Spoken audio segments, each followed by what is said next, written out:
وصحبه وأمته إلى يوم الدين.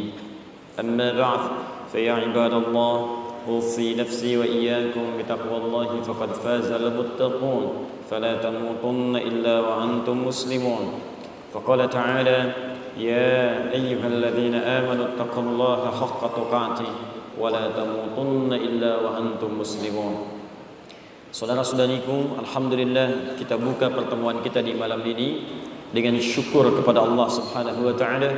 Dengan bersyukur insyaallah lebih melapangkan keadaan hati kita. Orang yang pandai bersyukur insyaallah hatinya akan Allah bersihkan dari penyakit-penyakit yang tidak baik. Orang yang pandai bersyukur insyaallah beban-beban kehidupannya akan diringankan oleh Allah Subhanahu wa taala.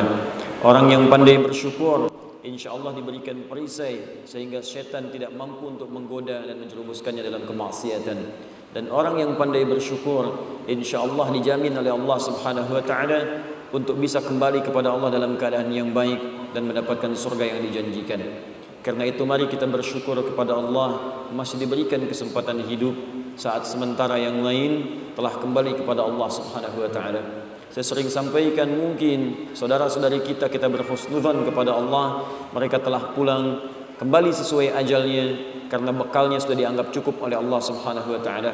Amal solehnya banyak, amal salahnya sedikit dan telah tertutupi oleh kemuliaan-kemuliaan hidupnya. Kita diberikan kesempatan hidup, barangkali kalau bukan karena mempertahankan amalan kebaikan yang telah kita tenun, mungkin untuk bisa menutupi dan menghilangkan keburukan-keburukan yang selama ini telah kita ciptakan dalam kehidupan. Karena itu segeralah berlomba, karena sekarang sudah banyak orang mengalami perlombaan untuk beramal soleh. Kalau anda tidak memulai sekarang, anda akan tertinggal.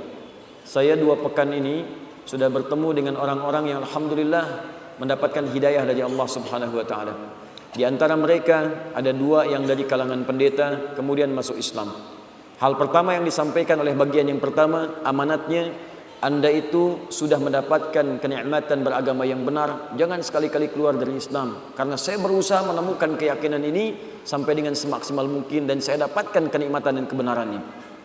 Amanat yang kedua, ini bahkan seorang doktor S3, bahkan luar biasa kemampuannya untuk menggali kajian kitab suci.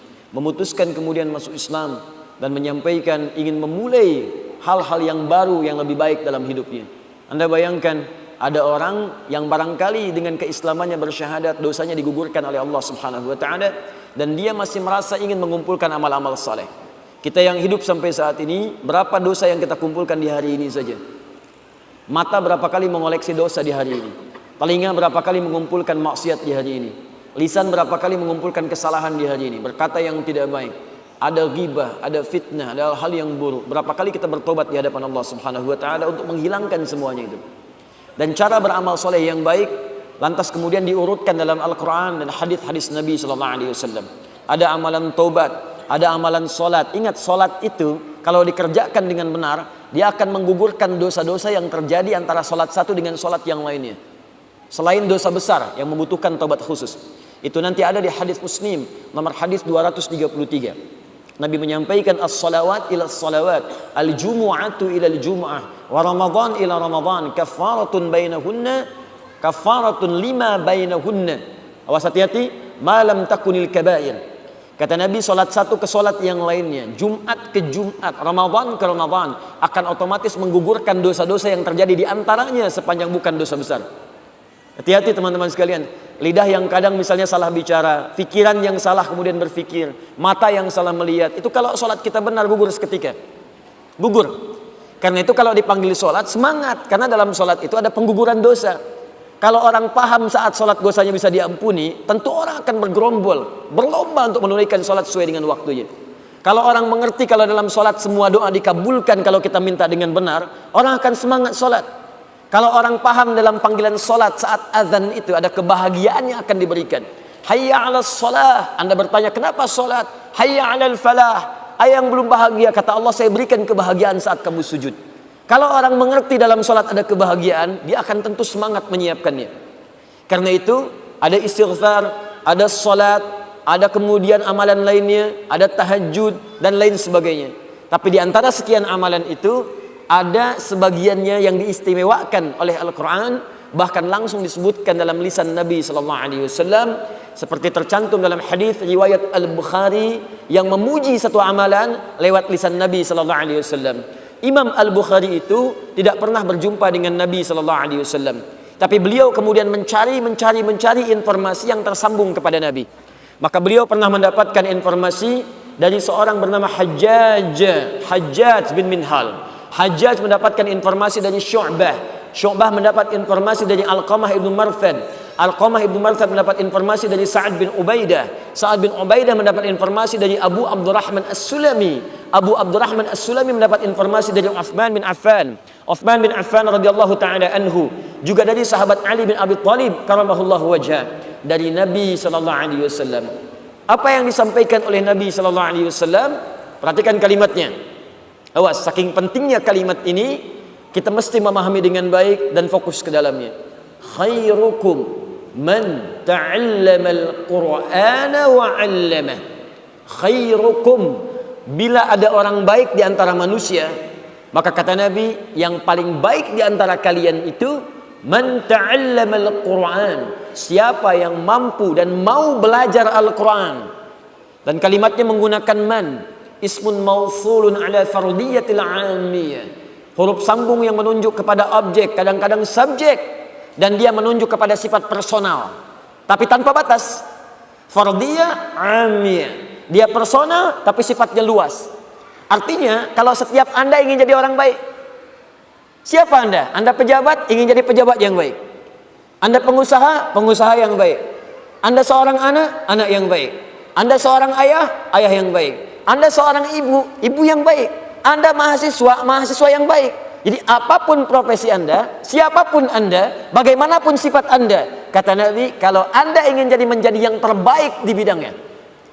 Jadi kalau ada mahasiswa yang baik, ukurannya bukan nilainya, ukurannya ini, kata Nabi ini. Kalau ada seorang ayah yang baik, ukurannya bukan pemberiannya, tapi ini ukurannya nih, bukan infaknya, tapi ini yang akan disampaikan oleh Nabi. Kalau ada ustadz yang baik, bukan karena keilmuannya saja, tapi ini nih yang akan disampaikan oleh Nabi.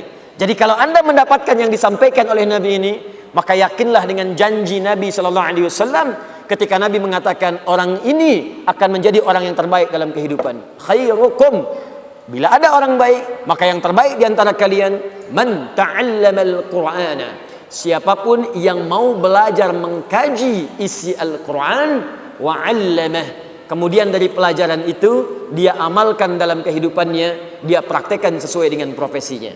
Jadi teman-teman sekalian, mempelajari isi Al-Quran itu, sebelum kita mulai nanti bahasan yang kita kaji di malam hari ini, kita nggak akan ambil banyak. Mungkin kita akan biasakan ambil sebagian dari ayat-ayat pilihan untuk belajar, sesuai dengan kadar kebutuhan kita secara umum. Tapi kalau kita mau fair, objektif dalam mengkaji Al-Quran, untuk membaca sempurnakan, untuk menghafal sempurnakan Al-Fatihah sampai An-Nas. Tapi untuk mengamalkan isinya, ada dua jalan yang bisa ditempuh. Awas, pertama kata Abu Abdurrahman As-Sulami yang meriwayatkan hadis ini, akhadtul Qur'ana an qaumin, saya itu belajar Al-Quran dari sekelompok kaum, sekelompok orang. Maksudnya generasi sahabat ridwanullah alaihim.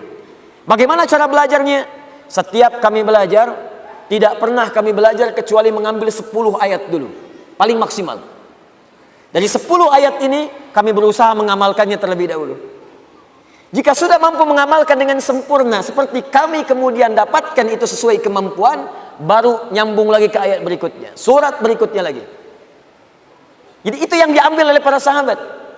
Sampai-sampai kemudian sahabat bernama Abdullah ibnu Amr ibnu Al-As radhiyallahu taala anhuma mengatakan, kami belajar dari Nabi sallallahu alaihi wasallam Al-Quran, banyak orang yang hafal satu surah saja, tapi mereka punya kemampuan mengamalkannya dengan sangat luar biasa. Hafalnya satu surah, tapi mengamalkannya luar biasa. Dan apa lanjutan kata beliau? Saya khawatir di masa saya ini, ya kata sahabat junior Abdullah bin Amr ibn Al-As radhiyallahu ta'ala anhuma, saya khawatir di masa kini atau di masa yang akan datang, ada orang yang mudah menghafal Al-Quran, bahkan semudah meminum air. Kasyurbil ma. Minum air kan tidak ada sekatnya, ya, tidak ada nyangkutnya. Beda dengan makan durian. Kemut, masuk. Minum cendol, gigit, masuk. Minum air nggak ada, syurbil ma, seperti minum air bening. Nggak ada sekatnya. Masih nggak percaya? Buktikan. Bismillah. Bismillah. Alhamdulillah. Tidak ada sekatnya. Langsung masuk. Ada orang yang menghafal Quran, itu seperti minum air, langsung cepat masuk. Tapi dia kesulitan dalam mengamalkannya. Kesulitan dalam mengamalkannya. Karena itu manhaj yang pertama dalam mempelajari Al-Quran ini, kita mesti bersabar. Sabar. Dan kita pahami setiap hurufnya, setiap kalimatnya, sehingga mendapatkan pemaknaan sempurna untuk bisa mengamalkannya. Yang kedua, hati-hati. Boleh jadi setiap kita itu punya profesi yang beda-beda. Misal di sini ada pedagang, ada pengusaha, ada pejabat, ada mahasiswa. Ketika Anda kemudian akan beraktivitas sesuai dengan aktivitas Anda, maka bolehlah Anda mengeluarkan sebagian ayat Al-Quran sesuai dengan profesinya. Ini tidak harus semua ayat Quran kemudian Anda kaji, Anda dalami. Ambil sebagian yang Anda kemudian dapati sesuai dengan profesi masing-masing. Kalau baca sempurna Al-Fatihah sampai An-Nas. Hafalkan sempurna Al-Fatihah sampai An-Nas, 30 juz, 114 surah. Tapi ketika Anda ingin mengamalkannya, boleh-boleh saja Anda pilih sesuai dengan kadar aktivitas Anda. Kenapa teman-teman yang pengusaha tidak mengeluarkan ayat-ayat usaha dalam Al-Quran? Jadikan kurikulum kehidupan. Lihat hadisnya, praktekkan dalam hidup. Begitu manhajnya. Kenapa teman-teman yang mahasiswa tidak mengeluarkan ayat-ayat ilmu dalam Al-Quran? Bukankah di situ banyak rahasia? Kawan, bukan sekedar diajarkan bagaimana cara belajar. Di Al-Quran ada rumus cepat bagaimana mendapatkan akselerasi pengetahuan yang langsung diberikan oleh Allah Subhanahu wa taala. Jika Anda dapatkan itu, Anda bisa jadi manusia yang kelima di antara 4 yang sudah ada. 4 pertama, cepat hafal, lambat lupa. Yang kedua, cepat hafal, cepat lupa. Yang ketiga, lambat hafal, lambat lupa. Yang keempat, ini yang paling susah, lambat hafal, cepat lupa. Bisa dipahami? Belum. Terangkan lagi. Dari mulai mic lancar sampai mic macet, terangkan. Ya. Sudah 2 jam, paham? Ya. Keluar dari masjid, lupa. 4. Yang kelima, ini yang luar biasa. Cepat hafal, dan sulit lupa. Jadi mau lupa susah, bukan mau hafal. Jadi kalau orang itu kan mau hafal susah, ini mau lupa susah. Biasanya kan yang begitu utang. Biasanya utang, mau lupa susah. Ini ilmu. Jadi dia cepat hafal, mau lupa sulit. Itu yang luar biasa. Itu ada rahasianya. Kenapa teman-teman tidak dikeluarkan dan kemudian dikaji itu semua? Nah, rumus cepatnya, sebelum kita masuk ke materi intinya, rumus cepatnya kalau ingin seperti itu, kajian tematik, tafsir maudhu'i, digabungkan dengan hadis Nabi SAW, itu banyak para ulama telah mengarang kitab hadis. Di antara kitab hadis populer adalah kitabnya Imam Al-Bukhari, Al-Jami' As-Sahih Al-Musnad Al-Mukhtasar min umuri Rasulullah sallallahu alaihi wasallam wa sunanihi wa ayyamihi, disingkat menjadi Sahih Al-Bukhari. Disingkat menjadi Sahih Al-Bukhari. Alhamdulillah.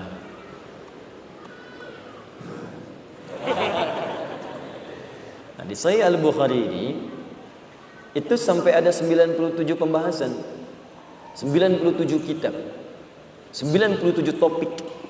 Dari kitab Bad'ul Wahyi, Kitabul Iman, Kitabul Ilmi, sampai ke Kitabul Imarah. Dari mulai kitab iman, bagaimana menata iman, bagaimana mencari pengetahuan, bagaimana menata pemerintahan, bagaimana kita menjalani bisnis, ada. Sampai kitab sakit ada. Kalau Kitabul Marid, kitab sakit, Anda bayangkan. Kalau sakit, bagaimana berdoanya? Kalau sakit, bagaimana cara memohon obatnya? Ada. Dan indahnya dibuka dulu dengan ayat Al-Quran, baru hadis-hadis Nabi-Nya SAW. Nah, yang kedua, ada yang sifatnya juga ayat-ayat umum yang bermanfaat untuk semua lintas profesi. Barangkali penting ayat-ayat ini untuk kita kaji, sehingga melahirkan kemudian pemahaman sempurna untuk semua dan motivasi dalam menjalani kehidupan. Di antara ayat-ayat itu ada yang terkumpul dalam satu surah, ada yang tergabung dalam dua surah di asbabun nuzulnya, juga ada yang terpisah ayat-ayat menyendiri walaupun tergabung di surah tertentu. Di antara sekian banyak ayat itu, kita akan keluarkan malam ini dua surah sekaligus yang turun bersamaan, bahkan urutannya berurutan dalam mushaf, urutan 93 dan urutan 94 dari 114 surah yang termaktub dalam mushaf yang menjadikan firman Allah Subhanahu wa taala tertuliskan di dalamnya, yaitu surah Ad-Duha dan surah Al-Insyirah atau surah Asy-Syarah atau surah Alam Nashrah. Malam ini kita akan bahas, mudah-mudahan ada manfaat di balik dua surah itu yang bisa memotivasi kita. Dan yang paling penting, semoga dengan bahasan dua surah itu, status kita malam ini insya Allah naik menjadi khairukum man ta'allamal Qur'ana wa 'allama, yaitu umat terbaik, orang baik yang pernah hidup di muka bumi insya Allah. Tidak cukup dengan amin, mari kita mulai kemudian bahasannya terlebih dahulu. Saya mohon izin, maaf sebentar. Saya ingin ingatkan dulu, mohon bersabar kalau belajar dengan kami, terkhusus belajar tafsir. Saya pun tadi sampaikan siang di Masjid Al-Fathu, saya ini tipikal orang yang tidak terbiasa menyampaikan makna secara umum. Jadi makna Ad-Duha itu secara umum begini, saya tidak terbiasa. Saya itu pecinta Al-Quran, sangat cinta dengan Al-Quran, senang dengan Al-Quran, dan Al-Quran itu semua huruf yang merangkai itu mukjizat. Jadi sayang kalau nggak dibahas setiap hurufnya. Setiap hurufnya, bahkan harokatnya. Bukan cuma ayatnya. Ayat itu gabungan dari kalimat. Kalimat itu gabungan dari huruf-huruf. Huruf-huruf pun punya harakat. Dan Al-Quran dahsyatnya, setiap huruf harakatnya itu punya makna. Karena itu ketika Nabi menyampaikan, kalau anda ingin jadi orang baik, bahasa Nabinya, man ta'allama, bukan darasa. Saya coba tuliskan sebentar. Terlihat ini? Belum, karena belum saya tulis. Kalau nampak itu yang repot, ya. Jelas? Jelas. Belakang kelihatan ini? Oh, tidak. Khairukum man.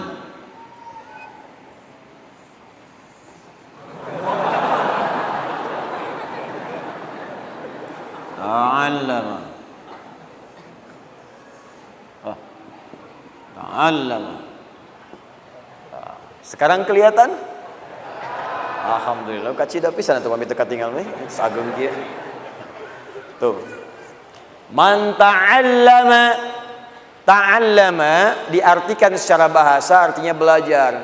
Sedangkan belajar itu punya dua kata setidaknya dalam bahasa Arab. Satu, darasa. Apa satu? Darasa, dal, ra, kemudian sin.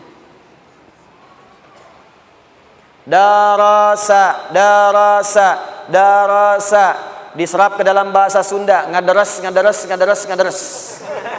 Betul, banyak dari bahasa Sunda itu terambil dari bahasa Arab. Batnun, betul. Darasa, deres, ngaderes, ngaderes, ngaderes itu artinya baca, belajar, belajar, belajar, baca. Ya, dulu orang Sunda dengan orang Jawa bikin hadis palsu. Ya, bersekutu bikin hadis palsu. Bukan karena ingin bikinnya. Dulu ingin menunjukkan bahwa hati-hati kalau belajar hadis mesti teliti. Karena banyak hadis palsu bertebaran. Saking mudahnya bikin seperti itu, orang jadi semena-mena. Maka dalam ilmu hadis kalau belajar di Nusantara itu, di Indonesia khususnya, sering dicontohkan. Dua orang sepuh, syaikhan. Syaikh itu orang sudah sepuh. Kalau di ilmu hadis, Al-Bukhari dan Muslim. Dua orang bertemu, Sunda dengan Jawa. Bikin rumusan hadis. Kalimatnya indah, gramatikalnya bagus secara nahwu. Afdalud dahri bifaisil laili hucifa wa kurifa wa ubina hatta karusa udanghu fa idza bukhila fa duriba unuquhu talata marat hatta utiha, rawahu syaikhan. Secara nahwu sempurna, sorotnya bagus, i'rabnya tepat, harokatnya sempurna, tapi maknanya enggak jelas. Afdalud dahri, dahar yang paling afdal, bifaisil laili, dengan pais lede. Kucipa, kasih kecap sedikit. Wa kuripa, tambahkan kerupuk. Wa ubina, tambahkan abon. Hatta karusa udanguhu, sehingga terasa udangnya. Fa idza bukhila, apabila kebehelan. Faduriba unukuhu, maka pungkulah punduknya talata marat 3 kali. Hatta utiha, sampai utah, sampai dia muntah. Nah, itu kalau di pesantren-pesantren suka disampaikan. Darasa itu artinya belajar dengan ringan. Tidak banyak tuntutan. Kalau tajwid baca dari Iqra, ya baca naik lagi, naik lagi, naik lagi, baca sampai bisa baca. Tempat belajarnya disebut dengan madrasah. Madrasah. Madrasah. Pengajarnya disebut mudarris. Darasa, karena itu sekarang madrasah diartikan sekolah-sekolah yang sifat jaringan. SD, madrasah ibtidaiyah. Tuh. Naik lagi madrasah i'dadiyah, SMP, ringan. Karena anak SD belajarnya kecil-kecil. Ringan, ringan, ringan, ringan. Sedang, sedang, sedang, sedang. Dan jarang ada hambatan. Dalam kaidah ilmu lughah ada bacaan begini. Ziyadatul mabna tadullu ala ziyadatil ma'na. Kalau hurufnya bertambah, maka meluas pula maknanya. Huruf nambah, makna bertambah. Huruf meluas, makna meluas. Kalau diungkapkan dengan kalimat ini, darasa, cepat. Itu artinya pelajarannya ringan, cepat, nyaris tanpa hambatan. Ringan, kecil-kecil. Tapi kalau kalimatnya berubah menjadi ta'allama. Tuh. Dari kata ilmu alima pakai ta, sebelum akhir pakai tasydid. Syiddah. Sesuatu yang dibuka dengan huruf ta dalam ilmu sharaf di antara maknanya adalah sesuatu yang menunjuk pada usaha yang sungguh-sungguh, serius. Serius. Fokus. Kalau sebelum akhirnya ditambahkan tasydid, ada tasydidnya. Dari kata syiddah, sesuatu yang tidak mudah. Kadang-kadang butuh motivasi kuat, 2 kali lipat. Karena itu dibaca double, ta'allama, ta'allama. Perhatikan, untuk belajar Al-Quran ini, kalimat nabinya menggunakan kata ta'allama, bukan darasa. Kalau kalimatnya menggunakan darasa, tentu maknanya adalah sesuatu yang mudah. Gampang, pelajari, gampang, mudah, selesai. Tapi ketika menggunakan kata ta'allama, seakan-akan Nabi ingin mengatakan, hei, kalau ingin jadi orang baik, itu tidak mudah. Mesti serius belajarnya. Ayo yang sungguh-sungguh. Jangan cuma baca, lihat, terjemah, langsung paham. Tidak. Pahami dulu pelan-pelan. Lihat hurufnya, luruskan niatnya, serius. Dan tambah motivasinya. Karena jangankan belajar tafsir, untuk baca saja itu butuh kesabaran. Baca koran, baca info, 1 jam bisa stabil. Baca Al-Quran, 10 menit bisa ngantuk. Ada baru Toha.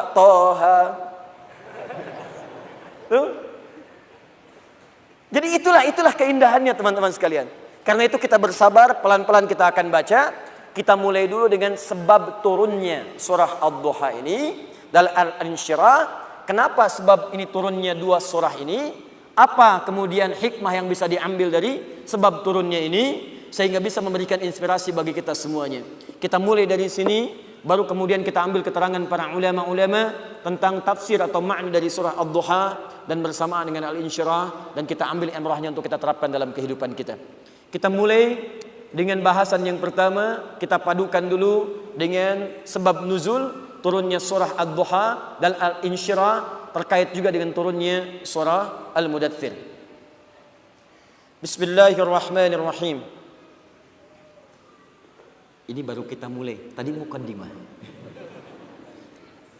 Setelah turunnya surah Al-Alaq, surah ke-96, Iqra bismi rabbikal ladzi khalaq, dan seterusnya ayat. Kemudian setelah itu ada jeda wahyu berhenti sementara turun kepada Nabi sallallahu alaihi wasallam.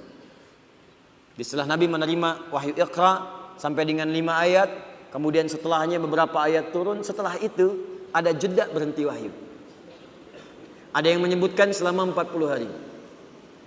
Ada yang menyebutkan selama 3 bulan. Dan ada paling panjang menyebutkan selama 3 tahun. Tidak turun wahyu. Sampai Nabi bolak-balik naik ke atas, kemudian Gua Hira turun lagi, nggak ada. Naik ke atas lagi, nggak turun-turun, balik lagi. Dan Gua Hira itu Bapak Ibu sekalian, itu bukan sekedar tempat yang dikisahkan. Saya juga nggak ngerti sekarang guru-guru agama Islam, tolong ditajamkan pendalaman pemahamannya, ditajamkan pengajarannya, jangan sekedar disebutkan. Anak-anakku sekalian, Nabi itu menerima wahyu di Gua Hira. Iya Bu, sampai situ aja. Iya Pak, tunjukkan gambarnya. Itu dari rumah Nabi ke Gua Hira berapa jaraknya? Supaya mengerti untuk mendapatkan sesuatu itu butuh perjuangan. Saya itu Pak napak tilas dari rumah Nabi SAW sampai ke tempat Gua Hira. Itu jaraknya kurang lebih 5 sampai 6 kilo. Jalan kaki itu 5 sampai 6 kilo diukur. Saya naik lagi ke atasnya 700 meter sampai ke atas. Sampai di puncaknya guanya bukan di sini. Bukan naik ke atas langsung gua, turun lagi sedikit. Lalu saya naik tuh ke atas guanya, saya lihat sampai ke arah rumah Nabi itu. Tanda paling gampang ada patokan jam yang sekarang jam besar itu Menara Zamzam dekat situ. Saya lihat-lihat Allahu Akbar paling sedikit ada 5 bukit jaraknya. Di Nabi itu untuk mendapatkan wahyu sampai naik ke atas Gua Hira, itu beliau jalan kan dulu kan nggak ada sepeda, motor mustahil, mobil nggak ada, Gojek belum ada, Gokar kosong, Grab jangan kira mimpi, nggak ada. Pilihannya cuma satu, jalan kaki, jalan. Naik. Makanya fisik beliau itu kuat. Apakah sampai naik langsung ke atas? Tidak. Naik bukit dulu, turun dulu. Kadang-kadang ada badai, berhenti dulu. Sampai di bawah, Anda kalau mau coba ya, saya bermohon pada Allah, insya Allah yang berangkat haji tahun ini dari Jawa Barat, dari manapun, seluruh Indonesia, seluruh dunia, kita doakan dimudahkan oleh Allah Subhanahu Wa Taala, insya Allah. Yang belum berangkat mudah-mudahan disegerakan oleh Allah Subhanahu Wa Taala, insya Allah. Ya, ayo, ikhtiar. Nanti sampai di sana, coba Anda naik ke Gua Hira itu. Bukan sekedar naik. Kadang-kadang masih ada binatang. Ya, ada monyet sekitarannya. Yang kalau nggak dikasih makan, kadang-kadang nguntit Anda dari belakang. Kadang-kadang tas Anda diambil dan sebagainya. Saya membayangkan bagaimana saat ketika Nabi akan mengambil dan menerima wahyu itu. Naik, turun. Ini menunjukkan pesan bahwa untuk menemukan tempat yang baik itu, kadang-kadang butuh perjuangan. Kadang-kadang berkelok-kelok dulu, baru menemukan tempatnya. Untuk menemukan kedekatan dengan Allah itu butuh perjuangan. Kadang-kadang yang belum berjilbab ya akhwat, nggak seketika langsung berjilbab. Kadang ada pergolakan dulu. Kadang melawan dulu orang-orang yang menyoal. Kadang harus punya argumentasi sampai lapang, baru kemudian dikenakan. Untuk meninggalkan riba itu nggak mudah. Kadang berjuang dulu dengan keadaan diri. Kadang harus memerangi hal yang sudah matang sebelumnya. Untuk mendapatkan kenikmatan setelah itu nggak mudah. Kadang perlu naik ke atas bukit, turun lagi. Kadang kena badai, kadang kena pasir. Kadang harus meniti seperti naik Nabi ke Gua Hira. Tapi setelah mendapatkan anugerah Iqra bismi rabbikal ladzi khalaq itu, tak akan terasa bolak-balik. Walaupun harus naik turun gunung, naik turun gunung, naik turun gunung. Nikmat rasanya kalau sudah dekat dengan Allah Subhanahu Wa Taala. Biasanya begadang, sekarang ingin tahajud. Apakah langsung tiba? Belum tentu ya ikhwan. Dulu untuk bola bisa begadang, tunggu sambil minum kopi, nungguin champion, sampai bikin kacang di sampingnya, ditungguin sampai malam. Ada yang makan popcorn, ada yang macam-macam hanya untuk nonton. Mau pindah ke tahajud belum tentu langsung seketika terjadi. Tungguin dulu, setting alarm, kuatkan niat, bangun jam 3, alarm jam 2, jam 2:15, jam setengah 3. Alarm jam 2 mematikan yang jam 2:15. Alarm 2:15 mematikan alarm yang setengah 3. Alarm setengah 3 untuk persiapan dulu. Belum tentu mudah. Naik turun. Nah, setelah periode Iqra itu, tiba kemudian wahyu berhenti sementara waktu. Kita ambil batas paling maksimal misalnya sampai dengan 3 tahun. Minimalnya riwayatnya 40 hari. Para ulama kemudian menyimpulkan, kenapa Allah dalam hal ini memberikan jeda kepada Nabi sebelum muncul kemudian wahyu yang berikutnya. Perhatikan hikmahnya dengan sangat indah. Pertama kata para ulama, untuk memberikan pesan kepada Nabi agar diteruskan kepada umatnya, agar terbiasa memahami makna Al-Quran dan mendalami serta mengamalkannya sebelum dia memperbanyak bacaan-bacaan kepada yang lainnya. Jadi menghatamkan Quran itu bagus, mengejar khatam bagus, baca bagus. Tapi yang lebih disukai itu apa yang sudah dibaca, dalami, pahami supaya bisa diamalkan. Di kebanyakan orang sekarang mengejar kemudian setoran hafalan, mengejar banyaknya bacaan, mengejar khataman, cuman sayangnya apa yang dibaca nggak dipahami. Anda khatam dalam sebulan 3 kali, tapi yang dibaca-baca itu nggak ngerti apa manfaatnya untuk Anda. Pahala ada, cuman keberkahan dunianya nggak dapat dan kemuliaan akhiratnya berkurang. Maka mulailah dengan manhaj yang diajarkan oleh Nabi SAW. Sedikit bagus, hafalkan boleh banyak. Tapi dari semua apa yang kita dapatkan itu, milikilah jeda waktu untuk mengamalkannya. Saran saya begini, kalau bisa Misal, bulan ini saya ingin paham makna Al-Fatihah. Bulan depan saya mulai juz amma. Bagi. Kalau perlu sehari seayat gak apa-apa. An-Naba 40 ayat misalnya, besok saya ayat pertama dulu.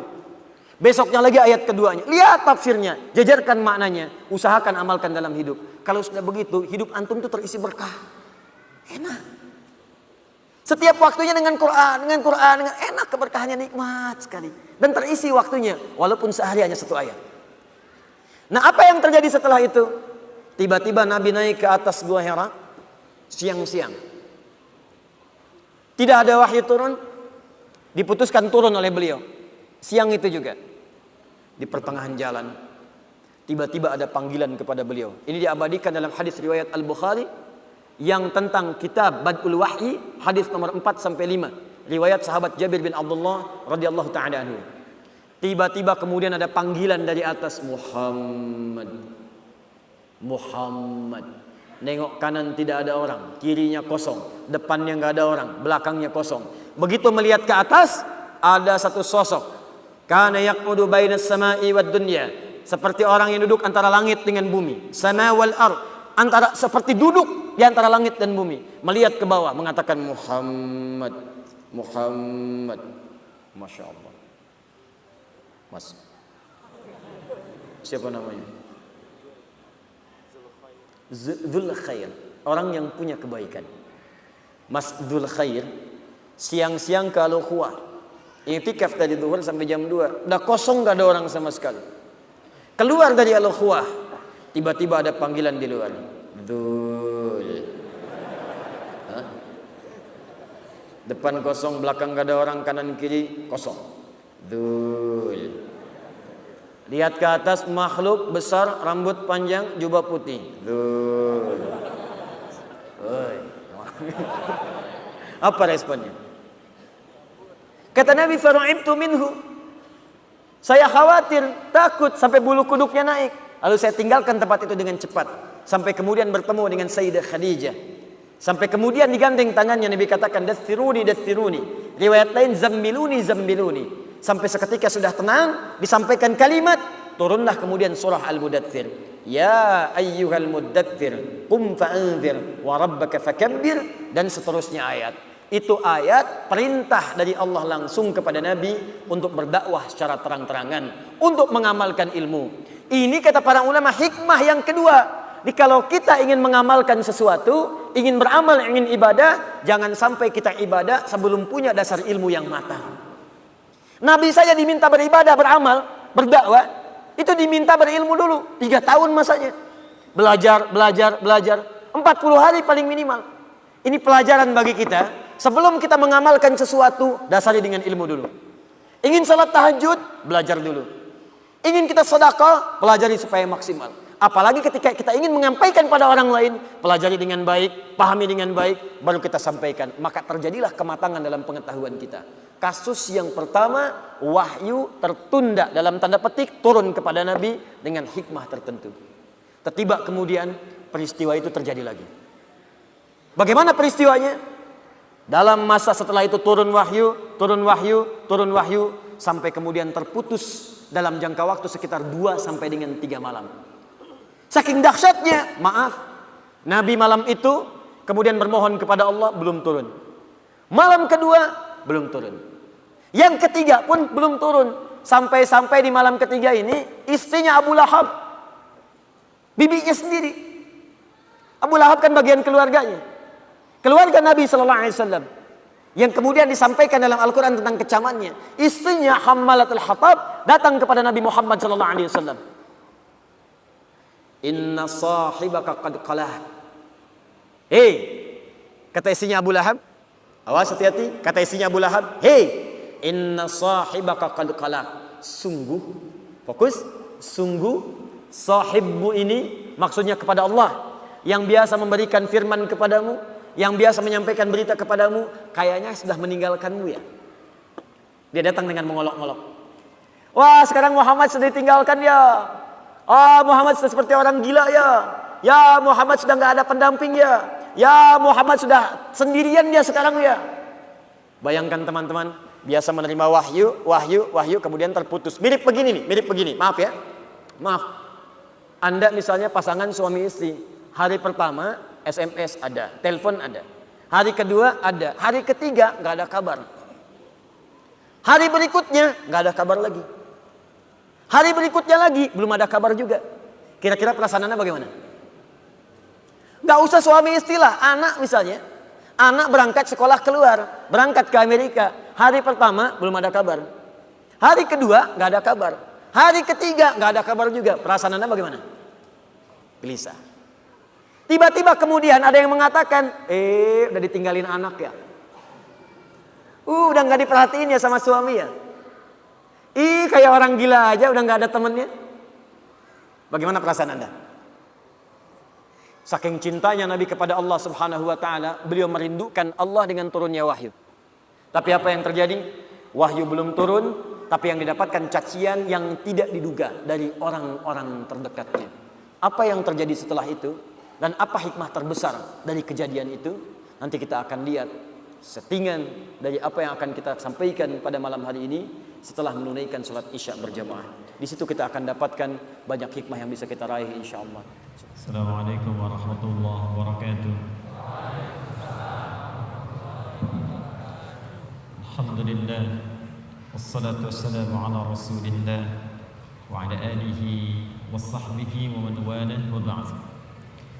Saudara-saudariku, alhamdulillah kita telah menunaikan salat isya berjamaah beserta amal dan amalan sunnahnya. Semoga salat kita diterima oleh Allah Subhanahu wa taala. Baiklah, Nabi sallallahu alaihi wasallam melewati fase yang kedua saat wahyu itu belum turun rutin seperti biasanya. Seperti halnya seorang yang sedang merasakan cinta dan kerinduan luar biasa, tentunya ingin selalu mendapatkan kabar, perhatian, dan juga hubungan yang rutin terjadi. Tadi kami contohkan ketika Anda mencintai seorang anak, bahkan itu anak satu-satunya, tapi kemudian sehari tidak ada kabar, 2 hari tidak ada kabar, 3 hari tidak ada berita. Tapi yang paling kemudian memekikkan adalah juga kadang-kadang memekakkan dan memberikan beban lebih berat daripada beban barbel yang diangkat, lebih berat dibandingkan daripada beban besi yang kemudian ditimpakan ke dalam pundak, adalah datangnya orang-orang terdekat yang tidak memberikan solusi. Sudah ada persoalan, tapi dia sibuk kemudian memberatkan masalah yang dimaksudkan. Bahkan hadir celaan-celaan kemudian dari lisannya, sampai mengolok-olok dan mengatakan, sekarang udah ditinggal ya. Kayak orang gila aja sendirian, harap-harap sesuatu tapi nggak dapat. Sekarang sudah nggak punya teman ya. Kalau yang bicara orang luar mungkin kita bisa abaikan karena tidak tiap hari bertemu dia. Tapi kalau yang bicara orang terdekat, bahkan hadir di samping rumah, bahkan punya status keluarga, itu yang beban paling berat dibandingkan dengan beban mengikut barbel. Itu beban paling tinggi, paling kuat dibandingkan dengan diberikannya besi ke atas pundak. Orang yang angkat barbel mungkin seketika bisa diangkat sampai ke kaki terasa beratnya, tapi bisa dilempar selesai. Tapi kalau ada orang terdekat kemudian mencela Anda, orang terdekat memfitnah Anda, orang terdekat mengolok-olok Anda, orang terdekat menyebarkan aib Anda yang sebetulnya bukan aib pula, itu yang kadang-kadang berat untuk diterima. Di situ kadang kita merasa sedih. Ini yang terjadi keluarganya sendiri. Ini menariknya, tiba kemudian saat situasi itu terjadi di hari yang ketiganya, tiba kemudian Allah langsung turunkan 2 surah sekaligus. Termaktub dalam mushaf urutan 93 dan 94 langsung seketika. Jadi dua-duanya disebutkan satu penjamin, yang keduanya menyebutkan solusi. Bahkan beban itu langsung diisyaratkan seperti tadi kami ungkapkan. Wadduha. Bagian pertama surah 93-nya. Wal laili idza saja. Ma wadda'aka rabbuka wa ma qala. Ketika tadi keluarganya mengatakan inna sahibaka qad qala.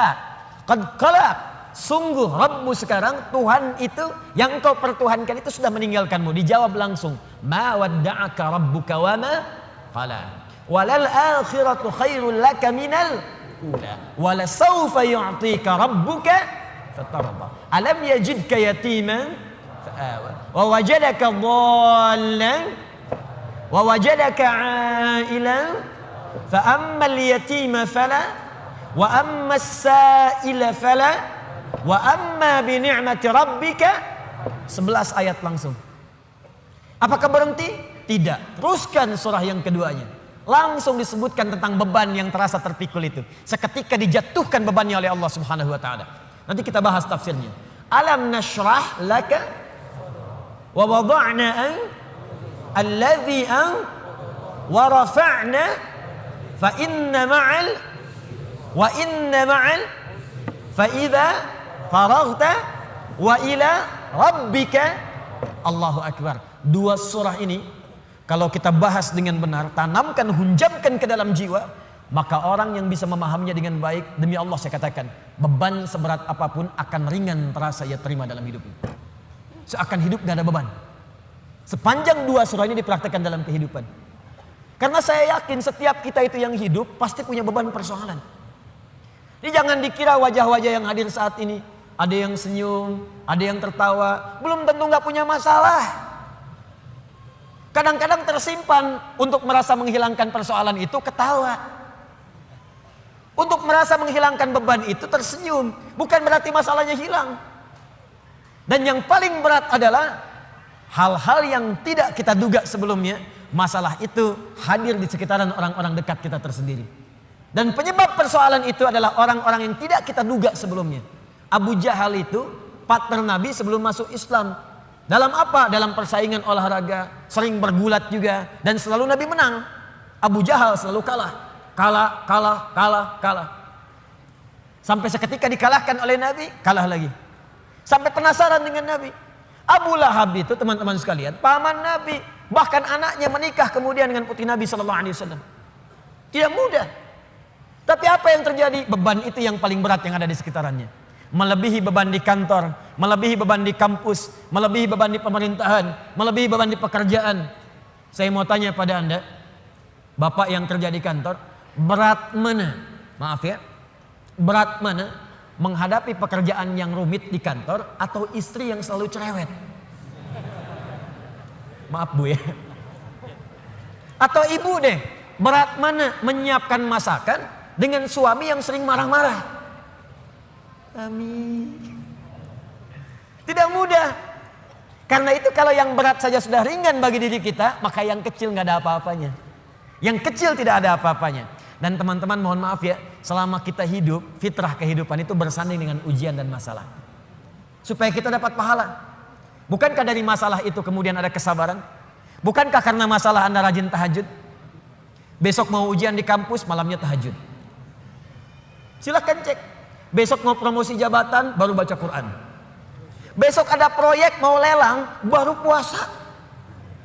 Bukankah dengan semua itu bertambah ada motivasi untuk mendekat kepada Allah? Maka demikian pula hidup berbanding lurus dengan persoalan. Dan persoalan diberikan kepada kita bukan untuk memberikan beban, tapi supaya kualitas hidup kita meningkat.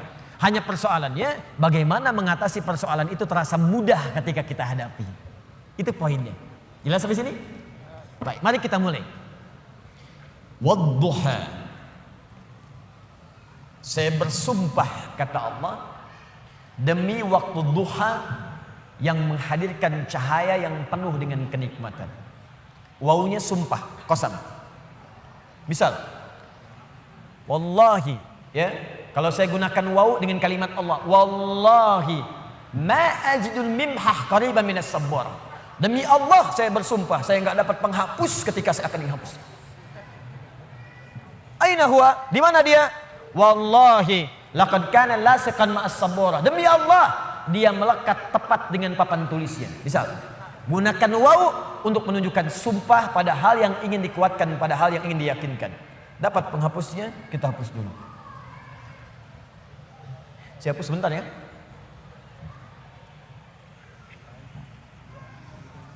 Gak apa-apa, ini memang seperti ini fitrahnya. Pertemuan kedua ke Al-Quran, datang sendiri, menangkan sendiri, ngapus sendiri, ya. Panitia nawarkan door prize, ya. Tawarkan mic. Selesai. Masuk surga. Alhamdulillah. Ayo lihat. Saya ulang ya pelan-pelan. Wadduha. Wadduha.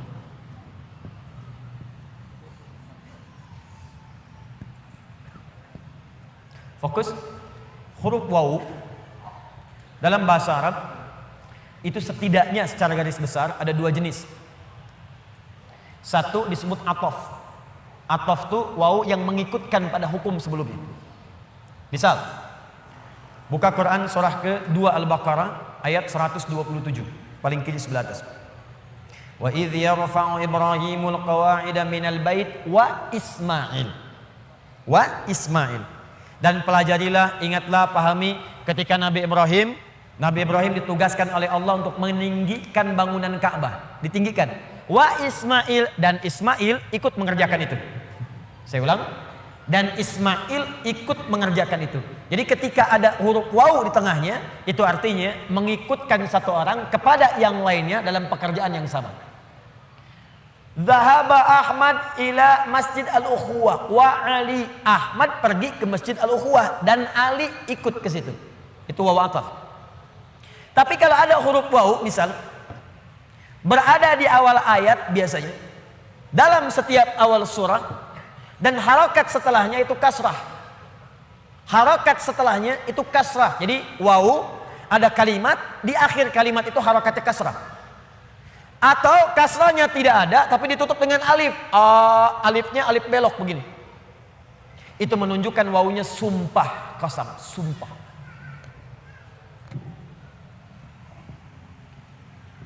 Saya ingin katakan pada Anda, kalau ada orang ragu kemudian saya bersumpah, bukankah sumpah itu bisa membuat ia lebih yakin? Bukankah sumpah itu ditujukan untuk menepis keraguan? Lihat baik-baik. Manusia saja bersumpah, Anda bisa yakin. Sekarang Allah itu nggak bersumpah pun pasti benar. Tapi kemudian dihadirkan sumpah. Kalau Allah sudah bersumpah, itu bukan sekedar ingin menyampaikan kalimat atau informasi, tapi Allah ingin memberikan komitmen dengan sungguh-sungguh dan menanamkannya ke dalam jiwa. Seakan-akan Allah ingin katakan, hei, saya bersumpah ya, saya komitmen, tanamkan pada jiwamu yang paling dalam. Wadduha, demi waktu duha yang cahayanya begitu menyejukkan, menenteramkan. Bukankah kalau waktu duha Anda keluar cahayanya enak? Ya? Nah, sumpah yang pertama ini ada yang memaknai dengan kalimat makna hakiki. Ini bersumpah dengan suasana alam yang sejuk. Tapi ada yang memaknai dengan kalimat majazi, kata kiasan.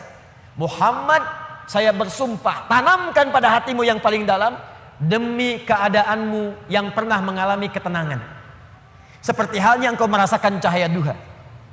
Demi kondisimu yang pernah merasakan sukacita, yang pernah enak, pernah nyaman, gak ada gangguan, persis seperti engkau berjemur dalam suasana duha.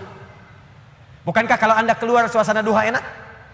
Dalam bahasa bebasnya, saya bersumpah demi ketenangan, kenyamanan, kesejukan yang pernah engkau rasakan dalam hidupmu sampai dengan sekarang, seperti merasakan cahaya duha. Walaili idza saja. Hati-hati. Dan saya pun bersumpah demi malam apabila telah datang gelap gulita. Demi malam apabila nampak gelap sehingga tidak terasa, tidak terlihat apa yang ada di sekitarannya. Ini pun bisa diartikan bahasa kiasan. Walaili idza saja. Maaf, kalau malam gelap itu terus cahaya tidak ada, lilin tidak ada, lampu sudah tidak ada, Anda ada dalam satu ruangan. Kira-kira, mohon izin ya, maaf sekali, kira-kira benda-benda sekitaran kita nampak tidak? Tidak. Kalau sudah tidak nampak, bisa nggak menjangkaunya secara cepat? Meraba kan? Meraba. Ustadz, tapi gigi saya putih, kalau saya senyum ada cahaya. Tidak. Tetap pantulannya tidak akan menghadirkan optik yang sempurna. Maka ketika Anda ingin meraba, sulit. Ada orang, maaf ya, dihadapkan pada sebuah peristiwa, berat peristiwanya, seperti orang berada di tengah malam.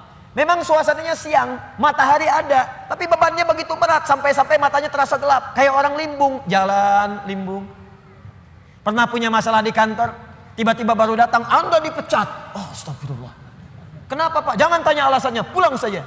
Padahal suasana siang, terang benderang, mataharinya juga terik. Tapi seakan-akan kita mendapatkan sesuatu yang gelap. Pulang goyang. Ibu tiba-tiba baru nyampe di pengajian, dapat WA. Aku sudah tidak mencintaimu lagi. Oh, kenapa ini? Papa, apa yang terjadi? Apa mah? Ada SMS begini. Itu bukan nomor papa, mungkin salah. Tapi kalau itu benar, gelap. Jadi ada beban-beban tertentu dalam kehidupan yang terasa begitu gelap. Maka muncul kalimat walaili idza saja. Ataupun suasana yang engkau punya beban Muhammad, saking beratnya beban itu seperti engkau berada di pertengahan malam yang tidak ada cahaya, sulit berjalan, sulit meraba sampai ada beban di pundakmu. Ma wadda'aka rabbuka wa ma qala. Tanamkan dalam jiwamu, aku bersumpah kata Allah, dan ini komitmenku kepadamu. Baik engkau dalam suasana suka seperti waktu duha, ataupun dalam suasana punya beban yang sangat berat, tanamkan, yakinkan pada jiwamu, aku tidak akan pernah meninggalkanmu untuk selamanya. Jangan dengarkan perempuan itu yang berkata, Tuhanmu telah meninggalkanmu. Inna sahibaka qad qala. Dijawab langsung oleh Allah, ma wadda'aka rabbuka wa ma qala. Gak akan pernah Tuhanmu meninggalkanmu, apalagi kemudian menjauhimu. Ini kata para ulama, ini manhaj yang pertama. Bila seseorang dekat dengan Allah dan selalu mendekatkan diri kepada Allah untuk bertakarrub, dekat sampai merasakan kedekatan dengan Allah, maka tidak ada yang paling menyenangkan dan tidak akan pernah merasakan beban dalam hidup kecuali semuanya akan diringankan oleh Allah Subhanahu wa taala. Kecuali semuanya akan terasa ringan karena dia merasa dekat dengan Allah Subhanahu wa taala. Di bahasa singkatnya begini, kalau Anda dekat dengan Allah, baik dalam suasana senang tidak akan melalaikan. Biasa saja karena yang paling tingginya Allah. Dan kalau sedang punya musibah pun gak akan berpengaruh. Seberat apapun sepanjang Anda merasa ada Allah, demi Allah saya katakan semua itu akan terasa ringan. Contoh, maaf ya, Anda sedang punya masalah sekarang, berat rasanya, gak mudah dirasakan. Tapi dalam hati Anda ada keyakinan kepada Allah. Tiba-tiba muncul kalimat la yukallifullahu nafsan illa. Allah gak mungkin titipkan beban persoalan kecuali Anda sanggup menjalaninya. Jadi kalau orang-orang yang dekat dengan Allah, di hatinya ada Allah, dalam pikirannya ada Allah, ingatannya terhadap Allah, jadi yang lain itu terasa kecil. Ini berita langsung dari Allah. Kalau beban hidup kamu ingin ringan menghadapi persoalan, maka dekatkan dirimu kepada Allah. Maka dalam suasana suka engkau tidak akan lalai. Kan ada orang yang suasana suka dia lupa dengan Allah, sehingga gak sadar berbuat maksiat. Dulu waktu belum jadi direktur, olahraganya bersepeda. Jadi direktur, sekarang mulai main golf, jalan. Sekarang mulai punya sekretaris. Sekretarisnya perempuan. Banyak melihat sekretaris dibandingkan istri di rumah. Jalan. Pergaulan mulai meluas. Hati-hati. Kalau tidak ada manhaj rabbani, kedekatan dengan Allah dalam jiwa, itu bisa berpeluang untuk bermaksiat. Hati-hati. Bisa berpeluang untuk bermaksiat. Dulu belum terlalu kaya, pakainya sepeda, kadang jalan kaki. Sekarang datang mobil. Kalau nggak punya kedekatan dengan Allah, mobil itu kadang-kadang nggak bisa buka pintunya. Kalau belum dibukakan, nggak mau keluar. Kalau belum muter keliling komplek, belum afdol. Dulu ke masjid bisa jalan, jarak ke masjid cuma 10 meter. Habis punya Grand Max, bahkan ke IMAX, bahkan ke NMAX, motor. Jadi keliling komplek dulu 3 kali. Assalamualaikum, ayo Pak Haji ke masjid. Ayo ke masjid, masih di dalam aja. Dia lupa yang di dalam itu lagi ke Cianjur, gak ada orang. Itu poinnya. Jadi jangan sampai saat kita berada di atas, lalai kita dengan kehidupan, sehingga menenggelamkan kita dalam apa yang kita dapatkan. Tapi yang lebih bahaya, jangan sampai ketika saat sedang punya persoalan, kita juga kemudian merasa berat dengan itu. Bebannya berat, limbung, bicara tidak terkontrol, makan tidak enak, tidur tidak nyaman, dan suasananya nggak menyenangkan, capek saja. Ada yang tiba-tiba naik ke atas tower, ada yang tiba-tiba naik ke atas tiang listrik, ada yang naik ke apartemen, mau bunuh diri takut, balik lagi gemetaran, dan seterusnya. Dan tidak ada kerjaan. Semua itu tidak akan pernah terjadi kalau Anda dekat dengan Allah Subhanahu wa taala. Di pelajaran pertama dari surah Ad-Duha di awal ayatnya, berusahalah selalu untuk mendekatkan diri kepada Allah Subhanahu wa taala. Orang yang dekat dengan Allah, maka akan dijamin oleh Allah langsung hidupnya, baik dalam keadaan suka ataupun sedang merasakan duka, tidak akan berpengaruh banyak pada dirinya, karena yang paling tinggi dan paling menyenangkan adalah kedekatannya dengan Allah Subhanahu wa taala. Jelas sampai sini? Baik. Jadi kalau dia sedang kaya, tahajud jalan, karena yang dirindukan tahajudnya.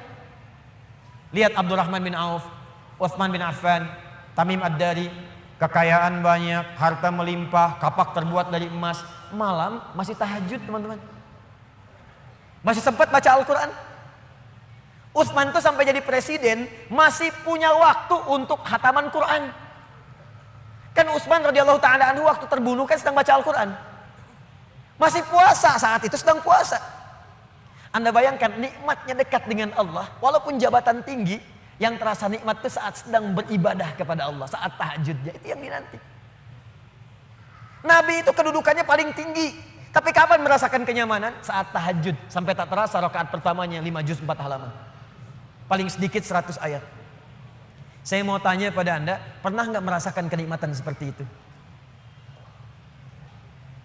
Apakah nikmat saat dapat door prize, apa saat baca wadduhanya?